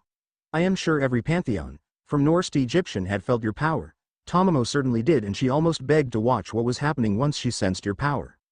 Imagine both our surprise when we watched two transformed devils fighting against the heavenly dragons which are capable of burning pantheons to ashes. I see, but how did you watch? I am sure I would have sensed your presence. Oh, we watched from afar, here, in this temple to be exact. Us Shinto gods want a part in your three-way war, and so does any other. I understand, Naruto said as she finished speaking. How couldn't he? The war had nothing to do with them, as it was something between Lucifer and God himself as far as he understood. It would only bring the wrath of other factions if they were to partake, or even worse, support a side. But what about Tomamo? The way she addresses me speaks of familiarity, but as much as I try I can't for the life of me remember her. He sent an apologetic look to the pink-haired fox girl, who frowned for a second before it was gone. Tomamo and Amaterasu exchanged glances before the latter nodded her head and stepped aside, allowing the former to walk up to him. Do you not remember me, Goshujin-sama? Tomamo tilted her head as her fox ears twitched in response. Naruto had to fight the urge to call her out on her cuteness as to not ruin his imagine. Mo. She brought one of her hands up and scratched her cheek. Do you not remember saving me several decades ago? Naruto furrowed his eyebrows in thought. He did recall saving a young girl several years ago, back when he was on one of his casual trips to the human world shortly after his mother had died. It was a young girl who was hunted, or at least it appeared to be as such, as he could remember seeing tears running down her cheeks and the fear in her eyes. She was chased by what seemed like thousands of soldiers. His eyes darkened a little, which didn't went unnoticed by the others in the room. It was the start of his descent into darkness. The death of his mother had dealt a massive blow to himself as a person, and seeing those thousands of soldiers attempting to kill a single girl was enough of a reason to vent his anger. It was known as a massacre throughout feudal Japan, as that night over 5,000 soldiers along with several miles of land had been wiped out from existence. You do remember? Tomamo's soft voice brought him out of his memories that belonged to a darker time. Yes, I do. It's just that back then the girl I saved didn't have a tail nor fox ears, or at least I didn't notice, he said as he chuckled lightly. So that's why you're so affectionate? Because I saved your life? His answer was a nod from the fox girl, who had moved closer as she sat down near the foot of the bed. But how did you end up here? He looked at Amaterasu, who smiled softly at him, thankful that he had saved her, for she was too late. She ended up here because she called out to me. That night, when she was hunted, she prayed for someone to come and save her. It was impressive for me to hear a plea from a yokai, as usually it's Inari who handles them. Unfortunately, I received her plea too late, as when I arrived it was already over and I found Tomamo sitting in a field by herself, crying. Despite that, I introduced myself to her and asked if she wished to go with me, an offer which she graciously accepted. Despite the tears that were staining her cheeks, Amaterasu couldn't help but say. Naruto turned to Tomamo to ask if what she said was true, but was caught off guard as he noticed her staring at him and the intense emotions he could spot in her big, amber-colored eyes. He found himself naked underneath her gaze and quickly looked away, making her frown as she wondered if she did something wrong. What is happening to me? Naruto questioned himself. I never felt like this before. It usually was him that made woman felt so self-aware, and it was a new experience for him. Remembering something important, he snapped out of those thoughts and turned to Amaterasu, who looked amused at their little interaction if her smirk was anything to go by. "Say, Amaterasu, is the war still going on? If so, I need to return and help. I mean, I am quite imp." "Please calm down, Naruto-kun," she said as she noticed the frown Tomamo held upon him, mentioning leaving them, or more importantly her. "The war ended shortly after I brought you here, after God died." Silence reigned the room as she watched his expression shift into one of disbelief. What? Did you just say that God is dead?" He ignored the wince upon the mention of the biblical God. "But how? I mean, I am not sure myself. From what I managed to understand, however, is that he had participated in the war, tired from sealing away Trihexa. It took out a lot of him, and so he fought in a weakened state." "I see. Who killed him?" he asked her after a moment of silence. "I don't know. Rumors are that Lucifer struck him down while receiving fatal wounds as well." Naruto closed his eyes. That was big news, as with the death of God, angels no longer were the strongest amongst the biblical three, especially since from participating himself he had seen several angels fall. A part of him felt sad though, as now he would never have an opportunity to fight against the man himself. While he knew that God at his best outclassed him several times, it would probably be an interesting fight, especially after the fun he had with the two dragons. Speaking of which, what happened to the heavenly dragons? I mean, I passed out and I doubt I did any lasting damage. Here Amaterasu smiled. "Well, after you passed out and were brought here, God appeared on the battlefield and sealed both of them in sacred gears despite his exhausted state, and are now waiting till they appear inside a human. I should warn you though, Naruto-kun, that it was because of you God managed to seal them away without any issues, as they were caught off guard. So you should keep an eye out for when either Dxd or Albion are reborn, as I doubt they're happy they're now sealed away." "I understand. I doubt, however, any human would be a problem for me."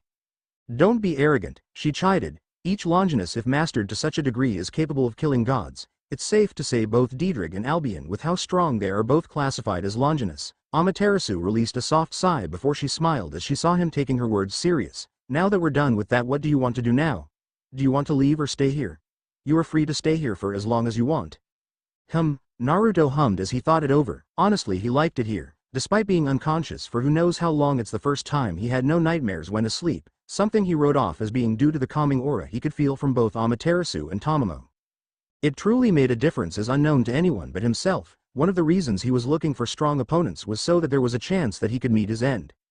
A chance for him to be reunited with his mother, the person he loved the most and whose death kickstarted a dark era in his life. He doubted even Searzex would be capable of killing him, especially with his ridiculously high regeneration even compared to other members of the Phoenix family. Those dragons, Dxd and Albion, if Sirius would have been able to kill him if they would have fought him serious, it was an opportunity he couldn't let pass, as it would simultaneously sat his lust for battle. But now, when in company of Tomamo, he felt himself at ease. There was no longer a voice whispering in his head, telling him to kill or destroy any that stood in his way. She had an aura that reminded him of his mother, the one person who could get him to drop his guard.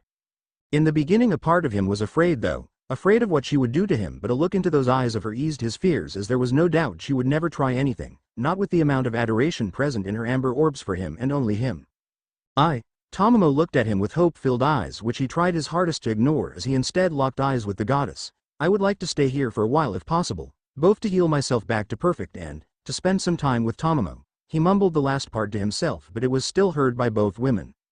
"Yes," Tomamo chirped. "Thank you, Goshujin-sama." Quicker than he expected, Tomamo had moved closer to him and he felt her arms wrap around him in a warm embrace. Naruto closed his eyes, basking in the warmth her body gave off. A small smile unseen to anyone but Amaterasu formed as he enjoyed the embrace he was receiving, the first one in several decades. From her position, Amaterasu watched the two with a smile. She felt happy for Tomamo, who she had come to see as her own daughter, so joyful with the person she had fallen for those years ago, a person who even she wasn't aware of. Tomamo had her fair share of suitors, each of whom were interested in her beauty and wished for her hand in marriage from different pantheons, each of which she had kindly rejected, for she had her heart set on someone else, despite some being more persistent than others. Luckily for her, she was under Amaterasu's protection, who as one of the strongest gods made sure they wouldn't attempt anything to her lest they wish her wrath upon them. After all, her domain over the sun surpassed that of Apollo, the Greek god, who too held a portion of control over the celestial body, by a very large margin. Looking at Naruto, she saw that he still held his small smile and his eyes still closed. He did have a single arm wrapped around her in return, and while she wasn't an empath, she could practically feel the happiness radiating from Tomamo, who seemed to be trying to meld their bodies together, not wanting to let him go. "Well, I am taking my leave while informing your father that you are in good hands. Tomamo will keep you company. I doubt she minds that one bit. Receiving no reply, she silently left the room, leaving the two by themselves as she went and prepared a message for Lord Bael and tell him his son is alive and well. It wouldn't spell anything good for them if they would keep him away. Once Amaterasu left the room, Naruto opened his eyes and glanced downwards, looking at the top of her head where her orange fox ears rested. Tomamo. He called out her name softly, only to not receive any reply. Focusing on her, he noticed her breathing had slowed down as her face was resting against his chest. Surprisingly, she still had her arms locked behind his back as he realized she had fallen asleep, most likely due to all that had happened and the overload of emotions that happened in such a short time. Carefully and with a smile, he leaned back until he was laying in bed with her asleep on his chest. Her single thick, bushy tail had stopped swaying in happiness and was resting to the side of them. Giving one last look at the peaceful and happy smile she wore, he slowly closed his eyes as he too drifted off to sleep. He wondered if this was going to be a new chapter in his life, one he won't have to go through by himself. Bleary, amber eyes slowly fluttered open as Tomamo woke up, feeling more refreshed than she had in a while. Sitting up, Tomamo yawned as she stretched out her arms above her head. Mwah, she lowered her hands and rubbed her still drowsy eyes. HNNG, the sound of a male groaning got her attention as she immediately lost any traces of sleep she previously held before she shuffled back and gazed downwards, and her expression quickly changing. She still held her shock, but it was mixed with a high amount of adoration as she stared at the sleeping form of Naruto. Her cheeks flushed the longer she stared before realizing what was going on, and her flush increased in intensity. She had fallen asleep on top of Naruto, her Goshujin-sama.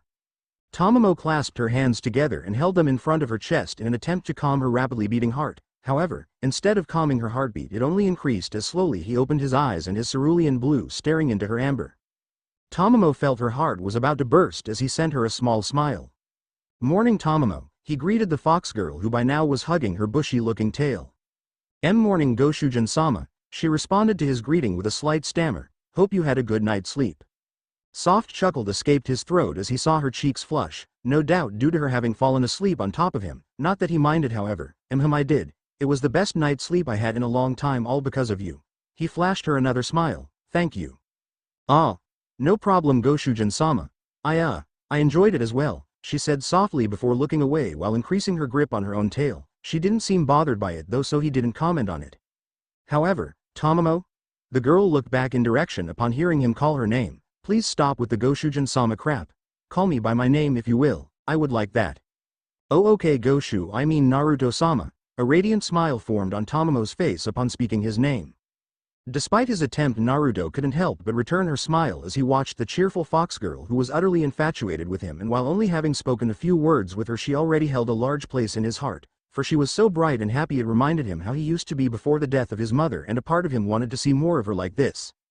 Neither knew what caused it or how it happened, as one moment they were smiling at another, and next thing they knew was that Naruto had pulled her in a sudden embrace.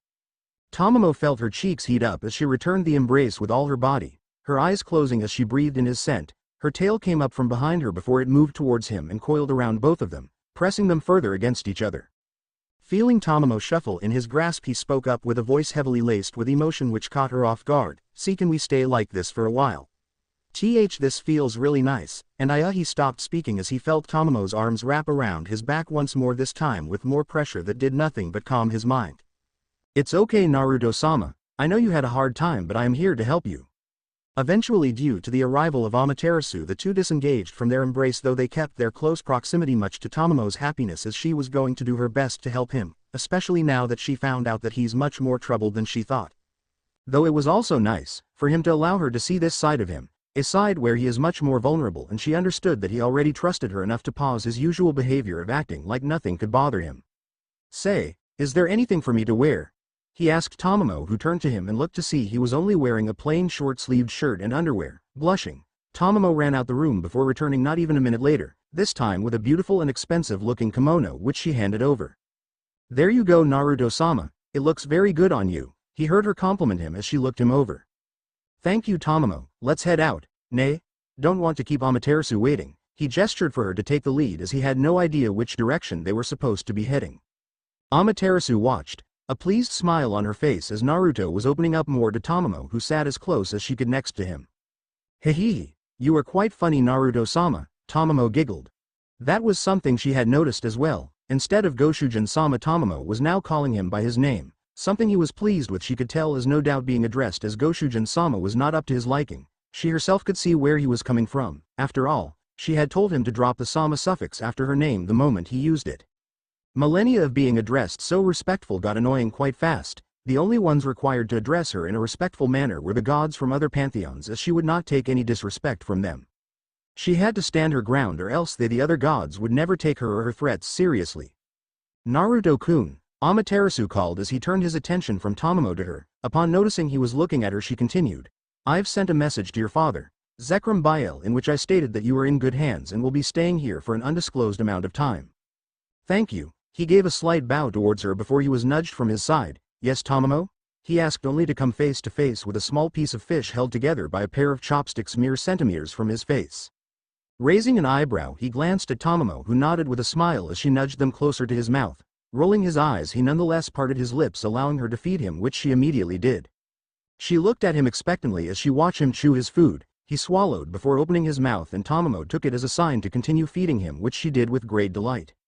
Off to the side, Amaterasu shook her head as she watched their interaction, amused at how quickly Tomamo was pleased when it came to Naruto, but she wouldn't interrupt or stop either of them. It was obvious to her Tomamo did this on her own accord. If he had forced her or anything of such nature, it would be different. But she could see with her own eyes that they were good for another. Tomamo, who seemed to do anything to make him happy. And Naruto, who could use somebody like her in his life, even if only to keep him from succumbing to darkness, which would spell nothing good for anyone, be they devil or angel. The sound of a chair being moved got both their attention as they turned to Amaterasu, who merely waved at them. "Don't bother me. I have to attend my duty that comes with being Omikami of Japan. Once you two are done, ask Tomamo to give you a tour of the place. I am sure she'd love to." She sent the fox girl a wink. "If you need anything, I will be located in my office. Once more ask Tomamo for that." With that, the supreme goddess left the room and Tomamo quickly went back to feeding her self-appointed master. Days flew by as for Naruto as he slowly but surely regained his lost power. It was quite interesting, really, how supernatural bodies worked. One could literally fight for hours, some even for days, and with a little rest they would be back to normal. But if one would use up all their energy, be it demonic or holy, it would replenish slowly, very slowly, which Naruto found out as never before had he used up all of his demonic energy, especially since he didn't exactly know how much he had. So even now, after several days if not weeks, he could feel his energy slowly returning, though Tomamo tried to help by channeling small amounts chakra into his body, and much to the surprise of everyone, even Amaterasu, it worked as slowly his body began accepting the different energy. It helped that it made both even closer than before, to the point that the only time she wasn't nearby was when he went to sleep. Even that had changed as he had caught her sneaking in his bed at night. He didn't mind it though, as it was nice to wake up next to somebody, not to mention that her body was quite warm as she would snuggle into him. So all in all, he had gotten more familiar with the fox girl who was in love with him. He didn't do anything else though, as despite all of that they still had known each other less than a month, regardless of whether that single month had been the best one in decades. He had told Amaterasu that as well as he knew she was trying to get them together, something what would probably happen regardless of her interference, as she was everything he looked for in a woman that he could love. The only thing that would be a problem would be his father, the elders, and his status as heir to the Bael clan. Meh, he cared little what they would think. They had neither the power nor the audacity to attempt anything. Last time they tried to set him up with some devil woman he never heard of. Unknown to Naruto, however, was that while he was relaxing, his body and mind calming while being attended by a cute and beautiful young fox girl who seemed to be close to worshipping him, the Underworld was the complete opposite. But he didn't and wouldn't know about that for a while. That feels really good. Naruto let out a loud groan. He was currently laying in the bed that belonged to the room he was assigned. Sitting on top of him, straddling his thighs, was Tomamo, who had offered him a massage after noticing how tense his muscles were. He had declined at first, but after a certain exercise during his late-night training he could practically feel his muscles lock up to the point he could barely move anything from his waist up. She had helped him make their way to his room before helping him discard of his shirt and slowly, very slowly lowered him onto the bed.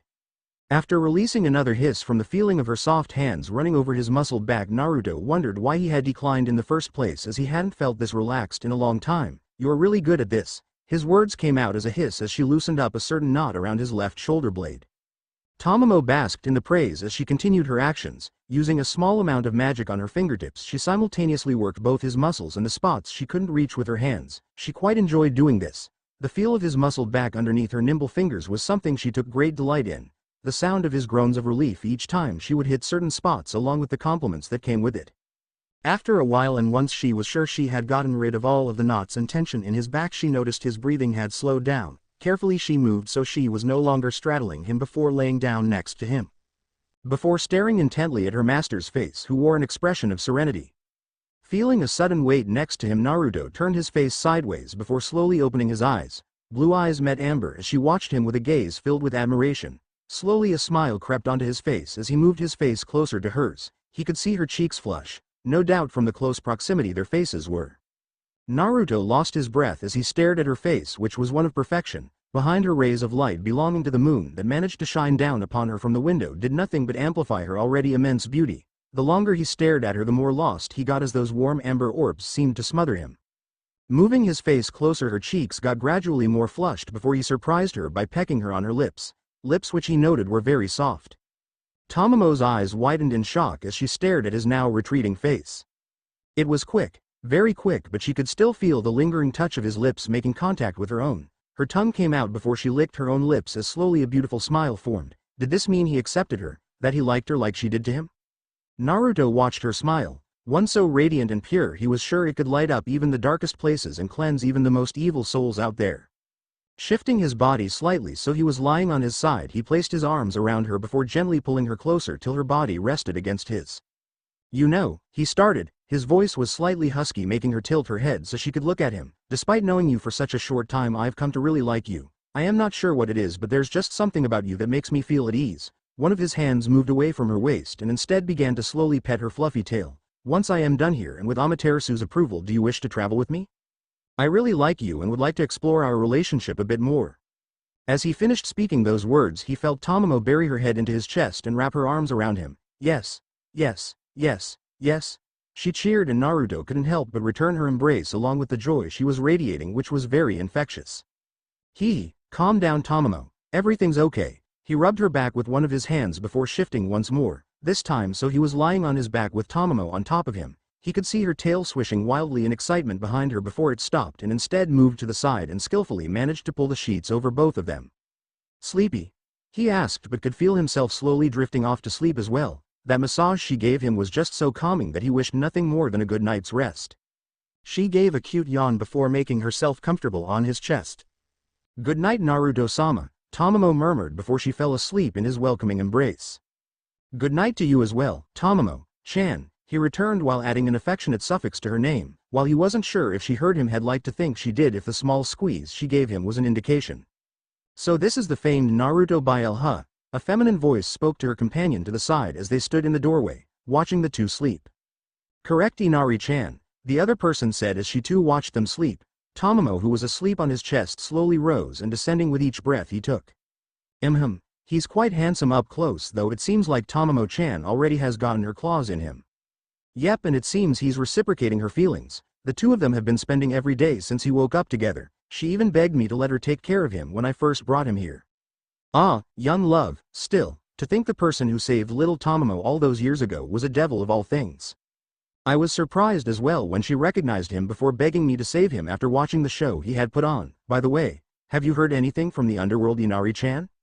Inari shook her head. "No, I haven't, Amaterasu-chan. The Underworld has been on lockdown since the end of the war. Even I can't enter without using force, but that's not an option."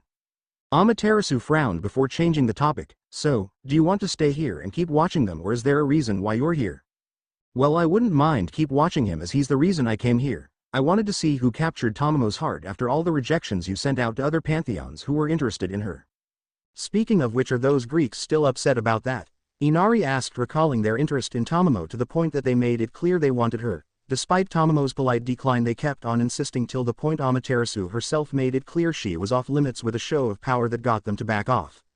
It probably put a dent in the relationship between their pantheons, but Amaterasu stood her ground before threatening that if they came near Tomamo she would kill them and the rest of Olympus. Naturally, having the strongest Shinto goddess threaten you was enough to instill fear in even gods. A sudden groan grabbed both women's attention. Looking at the source of the sound, they saw Naruto slowly wake up as his eyes fluttered open. Both Amaterasu and Inari watched as he glanced downwards before he brought his hands up and proceeded to run his fingers through her hair. A small smile formed on his lips, unknown to the two, mimicking Tomamo's, whose fingers digged into his sides. "You really are adorable," he mumbled, still unaware of the two people watching them. "Oh my, you weren't lying when you said they were totally into each other, Ama-chan," Inari commented as she nudged the woman in her side. Naruto snapped his head towards their direction. his blue eyes making contact with Amaterasu's golden ones before moving on to the woman standing next to her and raised an eyebrow. The woman standing next to her was slightly shorter than Amaterasu and had long silver hair or white depending on how the lights were shining down upon her, amber eyes much like Tomamo's own except with slitted pupils. What mainly got his attention were the pair of white fox ears she had on top of her head and the long 9 white tails that came out of her back and underneath the white kimono she wore. Focusing his senses on the woman, he noticed she had a similar aura to Amaterasu's own, which, taking in account where he was, made him have a good idea on who this woman was that seemed to be gazing intensely at him. "Inari, I take it?" he asked as he glanced at Amaterasu, who nodded in response. "Correct, Naruto-kun. She came to here to see you." Inari took the opportunity to enter the room and casually made her way towards him, humming along the way as her eyes stayed on his form. Naruto was getting somewhat uncomfortable by her scrutinizing stare and looked at Amaterasu for help. The goddess merely smirked as she proceeded to watch how things play out. "Oh my, such power I can sense inside of you, even larger than our own." Inari finally spoke up as she stopped at the foot of the bed, so potent and wild, like it could explode out of you any moment. She licked her lips as she stared at his uncovered chest where Tomamo's head was resting. "I have to say I am quite jealous. I wouldn't mind trading places with Tomamo-chan right now." Naruto blushed at both her words and her hungry stare. Thankfully he was saved, as at that moment Tomamo had decided to wake up. "Morning, Naruto-sama," she chirped before letting loose a cute yawn. "Good morning, Tomamo." He returned her greeting as he saw her tail rise and began to sway from side to side in response to his fingers that were still running through her soft hair. Glancing between Tomamo's tail and Inari's, he noticed that her single one was much thicker looking. Noticing him looking at something or someone else, Tomamo looked at where he was staring before her eyes widened as she sat and she quickly bowed her head. "Ah, Inari-sama." "Ow, relax, Tomamo-chan. Didn't I tell you to ease up on the sama stuff?" The woman pouted at Tomamo, who sheepishly began to play with her own tail. "Anyway," Amaterasu clapped her hands together and managed to get everyone to focus on her. "How about we let these two lovebirds alone for a moment so they can refresh themselves, as I have something to talk with both of you about." Both blushed at her words while Inari complied with Amaterasu's request, though she sent a wink at Naruto, who paid her no attention as instead he was focused on Tomamo, who was straddling him though seemingly unaware. She jumped lightly upon feeling his hands rest on her bare thighs just above the blue stockings she wore. "Hey, sorry Tomamo." He chuckled at her pouting expression and blushing cheeks. "Well, let's get ourselves ready, Tomamo. Wouldn't want to upset Amaterasu now." Quickly Tomamo got off of him, though she had her head down as her blush was still present. "Do you want me to wait here till you are done, or?" he asked her as he motioned to the location of the bathroom. "Ah, it's fine, Naruto-sama, you can come as well." Giving Tomamo a thankful nod, he got out of bed before following her inside the bathroom, where both cleaned themselves before locating Amaterasu, who wished to speak with them. Not even a half hour later, Naruto along with Tomamo were seated in what he presumed was Amaterasu's office. Sitting behind her desk opposite of them was Amaterasu, with Inari standing by her side. Both goddesses held in serious expression, quite opposite of the usual carefree one they sported, and it made Naruto turn serious as well. Tomamo, on the other hand, seemed oblivious to the apparent tension that was in the air, as instead of paying attention to either goddess, she was currently completely focused on Naruto instead. "So how about we get started?" Amaterasu began as she looked at Naruto. "Naruto-kun, I am afraid to tell you that the Underworld is currently in lockdown. I didn't quite believe so myself when Inari first told me, but it has been confirmed that nobody can go in or out. I honestly have no idea why this is happening, so I can't help you any further with that." "I see," Naruto replied after a moment of silence. "Honestly, I am not all that bothered with that. I am not really looking forward to heading back down there. Lots and lots of bad memories are all that I will find there. I don't really have anyone waiting for me either. Like, they can live without me. My father knows I am alive, which is all that matters, so they won't waste resources looking for me. Sirzex and the rest can take care of themselves. Aside from them, there's not really anyone else I am familiar with on a level that warrants for me to return." He scratched his cheek before a scowl formed on his face. "Not to mention that if I were to return, no doubt the elders will keep pressuring me about when I'll get married to produce some offspring. TCH.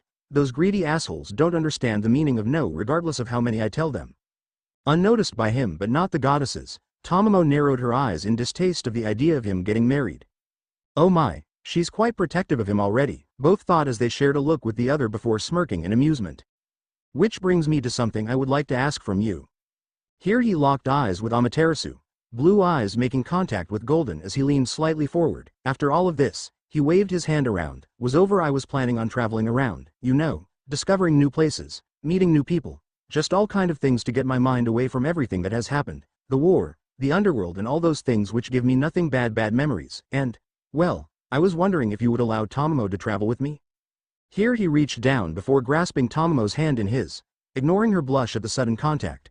I've grown quite fond of her over the weeks that I've been here in your care. I want to see if our relationship can grow into something more, you know? We can both see that she's completely in love with me and I want to return those feelings as well. She's everything I could ask for in a partner. Sure, those devils downstairs will probably be upset with their pure blood crap, but I never cared about their ramblings, and let's be honest, they can't force me. So, what do you say? Amaterasu closed her eyes as he finished speaking. She processed the words just spoken to her and suppressed the urge to smile as Naruto had finally admitted to liking Tomamo. She felt happy for her. After all these years, Tomamo finally found the person that had stolen her heart, a person whom she could see was good for her. A match made in heaven, so to say. Well, except that Naruto was a devil. She wanted nothing more than for the two of them to get together. Oh. She could already imagine what their children would look like. However, Amaterasu had an offer for both of them, something she had been thinking about ever since he had arrived here in Takamagahara, an offer that would please both of them. So with that she opened her eyes. I see nothing wrong with that. In fact, I fully support your interest in traveling the world with Tomamo, but I have an offer to make you that might interest you both, one that helps both you and me. An offer?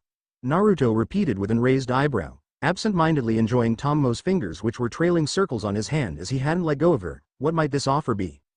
Here Amaterasu leaned forward, fingers intertwined and hands resting just before her lips as she hummed.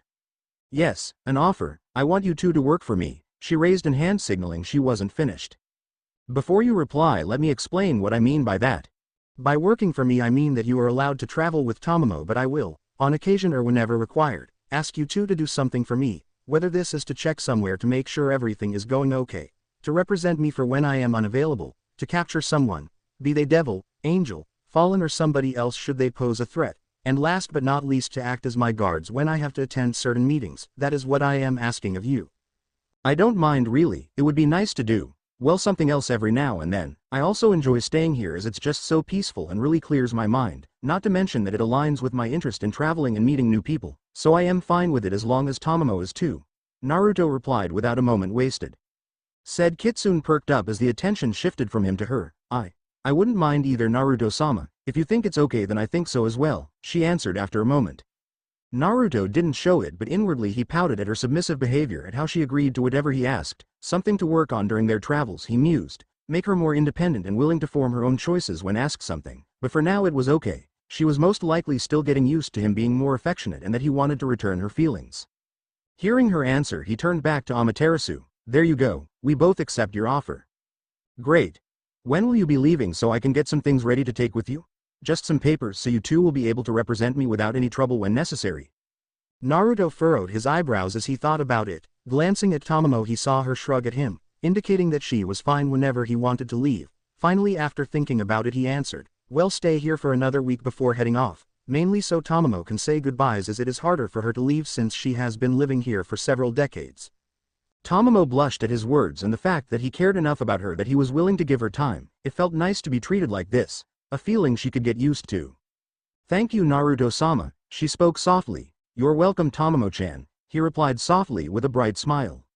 Her eyes widened at the affectionate suffix he added to her name, something he seemingly was unaware of, her mind vaguely recalling having heard him call her that before, but the memory was foggy so she was unsure. Regardless though, and judging by the smiles Amaterasu and Inari sported, they heard it as well, the former even giving her a thumbs up while nodding her head. Her already fast-beating heart increased in pace as he stood up and brought her along. He pulled her close to him, their hands still locked together as he stared at her from the corner of his eyes. He smiled at her, which she returned before watching as his face leaned closer to hers. She understood what was going to happen after experiencing this before, and closer her eyes. Just as her eyes closed, she felt his lips make contact with her cheek before, just like before, he pulled back, eyes opening as her amber orbs gazed at him with such adoration. Naruto couldn't help himself as he pulled her closer to his own body. The hand which previously held her hand was now placed around her waist. She blushed at the contact but did nothing except lean closer to him as his body gave off an welcoming warmth, probably because he was half phoenix, as she knew even Yukai didn't give off half the heat he was unconsciously releasing. The two left the office, leaving behind Amaterasu and Inari, the latter of which sent a questioning look to her friend as she sat down on the desk. Now Amaterasu, what are you planning? What do you mean, Inari-chan? Amaterasu replied while feigning ignorance, which did not work in the slightest. Pouting at her friend's behavior, she spoke. You know what I am talking about. Is it smart to let them act in our stead? Ah, I see what you mean. I can tell you right now, Inari, that I have my utmost trust in Naruto. You saw it as well, didn't you? All he wants is to stay away from the underworld, possibly from any obligations he might have. You might not have seen it, but I did. She looked her fellow goddess in the eyes. He's tired, Inari-chan. For someone as him who's practically immortal to lose their will to live, I can't imagine what it's like. Tomamo is his light. She's what's stopping him from going down a path nobody wants. The offer I gave them helps both of us. It keeps them from getting bored, as while I am sure they'll be traveling a lot. Eventually that gets stale. Aside from that, it allows me to see Tomamo as I care about her deeply. Lastly, we gain a powerful ally with Naruto. You might not have seen it, but I did, and I can tell you right now his power is beyond anything I have seen before. Even from this far, both Tomamo and I could feel his energy reach us. Inari. The dragons themselves stated that Naruto-kun and Searzex are by far the strongest devils that have lived. With the biblical god now dead, the devils are currently the strongest of the three big factions, and I doubt that will change anytime soon, if ever. She looked to see if she was still paying attention before continuing. When she did, we both could see Naruto-kun is destined for great things. What those might be, who knows, but I want him on friendly terms when that happens, and what better way to have them work with us? Inari mulled over what she was just told before slowly nodding. And what about Tomamo? Where does she exactly fit in all of this? Yes, I know what you said before, but there has to be more to it. Amaterasu smiled. Of course. Tomamo being almost raised by me, I've come to see the young kitsune as a daughter of sorts. While she's also a yokai, she doesn't have any ties with the faction aside from being one, of course. An union between Tomamo and a powerful devil such as Naruto will help us make ties with devils in general, while also keeping away any potential enemies. After all, anyone would think twice about fighting him if not abstaining against an opponent capable of even defeating gods. Oh my, you've really thought this through, didn't you? Don't get me wrong. I truly care about Tomamo and wish the two together even without any planning, but this helps us Shinto gods as well. A win-win situation, I'd say. Inari hummed but could see her point. I was skeptical at first, but now I can see where you're coming from. Let's just hope it doesn't bite us in the ass. It won't, Amaterasu replied confidently. I saw for a brief moment his eyes narrowing. No doubt he knows what I am planning, or at least a part of it. He didn't say anything about it though. Why? Even I am not sure, to be honest. Perhaps because he doesn't mind, or because he knows that when it comes to it there's not much we can do. Or he could do it to please Tomamo, as he knows she cares a lot about me and in proxy our pantheon. As she finished speaking, Inari hopped off of Amaterasu's desk before walking towards the door. It was nice speaking to you, Ama-chan. Unfortunately though, I have an important appointment in Kyoto regarding internal matters that require my attention. I'll be sure to drop by a few times this week and try to talk a bit more with Naruto and attempt to form some sort of relationship, as I am sure my earlier actions didn't help to paint me in a good picture. No, they did not. Amaterasu deadpanned at her before Inari shrugged her shoulders and left her alone inside her office. She sighed as she leaned back in the chair she was sitting on before retrieving several papers. Now, time to get those papers ready for both of them, she mumbled with a frown as she got to work. She'd rather see what those two were up to, but alas, the trouble of being a goddess. Are you all right? Naruto asked with concern lacing his voice as he sat down onto the bed next to Tomamo, who was staring at her hands. Huh? Oh. Yes, I am fine, Naruto-sama, she replied after a moment before she went back to staring at her hands. Naruto frowned as he didn't believe her for a second. Never before had she not immediately replied to anything he asked her, as usually all her attention was on him. So hearing her silent for even a moment was enough to warrant his concern, as he had quickly sat down with her. After a moment of silence, Naruto had enough and wrapped his arms around her before lifting her up and placing her in his lap. His arms circled her waist as he made sure not to hurt her tail. Come on, Tomamo-chan. I don't believe you for a second. You normally never wait to answer my questions, so tell me what's wrong. Is it me, or does it have anything to do with leaving Takamagahara? She stiffened in his grasp for a brief moment, but it was enough to know he was correct. Naruto sighed as he removed one of his hands in favor for running it through his hair. He wondered what he was supposed to say to make her stop sulking. He did not like this version of Tomamo. He preferred the cheerful, bubbly, and sometimes even goofy Tomamo, as he himself couldn't feel depressed seeing her like this. Her mood affected his own more than he realized. Deciding to be bold and seeing it as the quickest way to get rid of her depression, he turned her in his lap before planting his lips on her. Caught off guard by the sudden movement, Tomamo had no time to react as something slightly moist and soft impacted with her lips. She blinked before her amber eyes widened as they stared into cerulean blue before they trailed down to his lips that were now connected to her own. She felt one of his hands tenderly run across her tail while the other rested on the small of her back. This kiss, it was different from before. She could feel the emotions he was conveying through their lip lock. It was intense. overwhelming even as she closed her eyes and felt him deepen the kiss. It was everything she imagined and more. Eventually, though, and much to her displeasure, he broke their lip lock and she leaned back. Her hands were resting on his shoulders as she sent him a confused look and pouted with her now slightly swollen pink lips. "Don't sulk, it doesn't suit you." He gently scolded her before leaning closer once more and pecked her on her nose. "We can always return here whenever you want or feel homesick. I don't mind as long as it makes you happy, okay?" Tomamo stared at him for a moment before she slowly nodded. Her tail wrapped itself around him from behind her and he couldn't help but laugh softly at the fluffy appendage which seemed to have a mind of its own. "You want to do something today, or are we just going to stay like this?" "Not that I mind or anything," he mumbled as he held her close. Her fox ears twitched at the feel of his hot breath as her head was resting against his chest. "I don't mind either, Naruto-sama, though I would like to stay like this for at least a bit longer."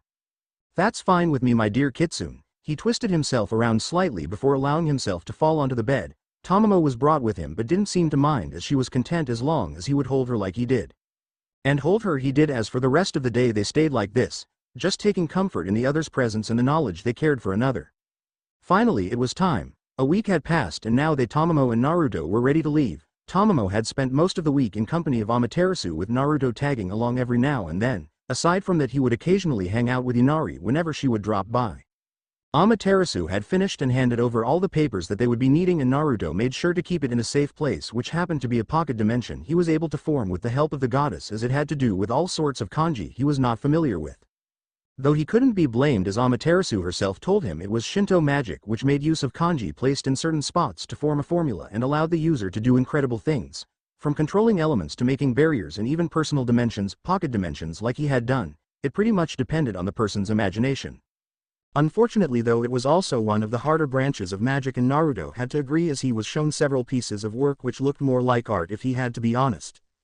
Tomamo apparently was well versed in that branch of magic, and he wondered if she would be willing to teach him about it during their travels. Snapping out of his thought, his eyes moved to his companion, who was currently being smothered by the sun goddess, though, judging from how her tail was happily swaying from side to side, she seemed to be enjoying it. After a moment of embracing the other, Amaterasu was the first one to break their embrace, as she still held her hands. "It's time, Tomamo. Remember that you two are always welcome to visit when you wish to, so don't be a stranger, alright? I can see Naruto cares a lot about you, and that goes likewise for you, so make sure to look out for another, okay? Oh, while I am sure you two would make cute babies, I think it would be best if you would wait with that for a while." Her last sentence had both Naruto and Tomamo blushing, which caused her to smirk. "No, but seriously, I am not ready to become a grandmother," her tone conveying her words as she sent Naruto a narrowed-eyed look. Letting go of Tomamo, she took a few steps before stopping in front of Naruto, who had to look down in order to make eye contact with her. "If I hear that you made Tomamo-chan cry, we will have problems regardless of your strength." "Okay." She finished by poking him in the chest, absent-mindedly noticing how muscled he really was. While she had seen him shirtless, only Tomamo had actually gotten to feel just how hard they actually felt. Naruto looked amused by her threat but nodded nonetheless. "You have my word that I will do my utmost best to take care of Tomamo and protect her with my life," he said with conviction as they locked gazes for a few seconds. Seemingly satisfied with what she saw, her gaze softened before she pulled him in a hug as well, successfully surprising him before he quickly hugged her back. "It's time," she mumbled before she reluctantly let go and stepped back as Tomamo took her place next to Naruto. He placed her hand in his own before a glow encompassed their forms, which slowly got brighter and brighter before it was gone, and so were the two people who stood previously before her. She stared at the spot they previously occupied for a while before releasing a sigh. They were gone. Back on Earth for now. She turned around and made her way back in her temple, humming along the way. "Thanks for watching."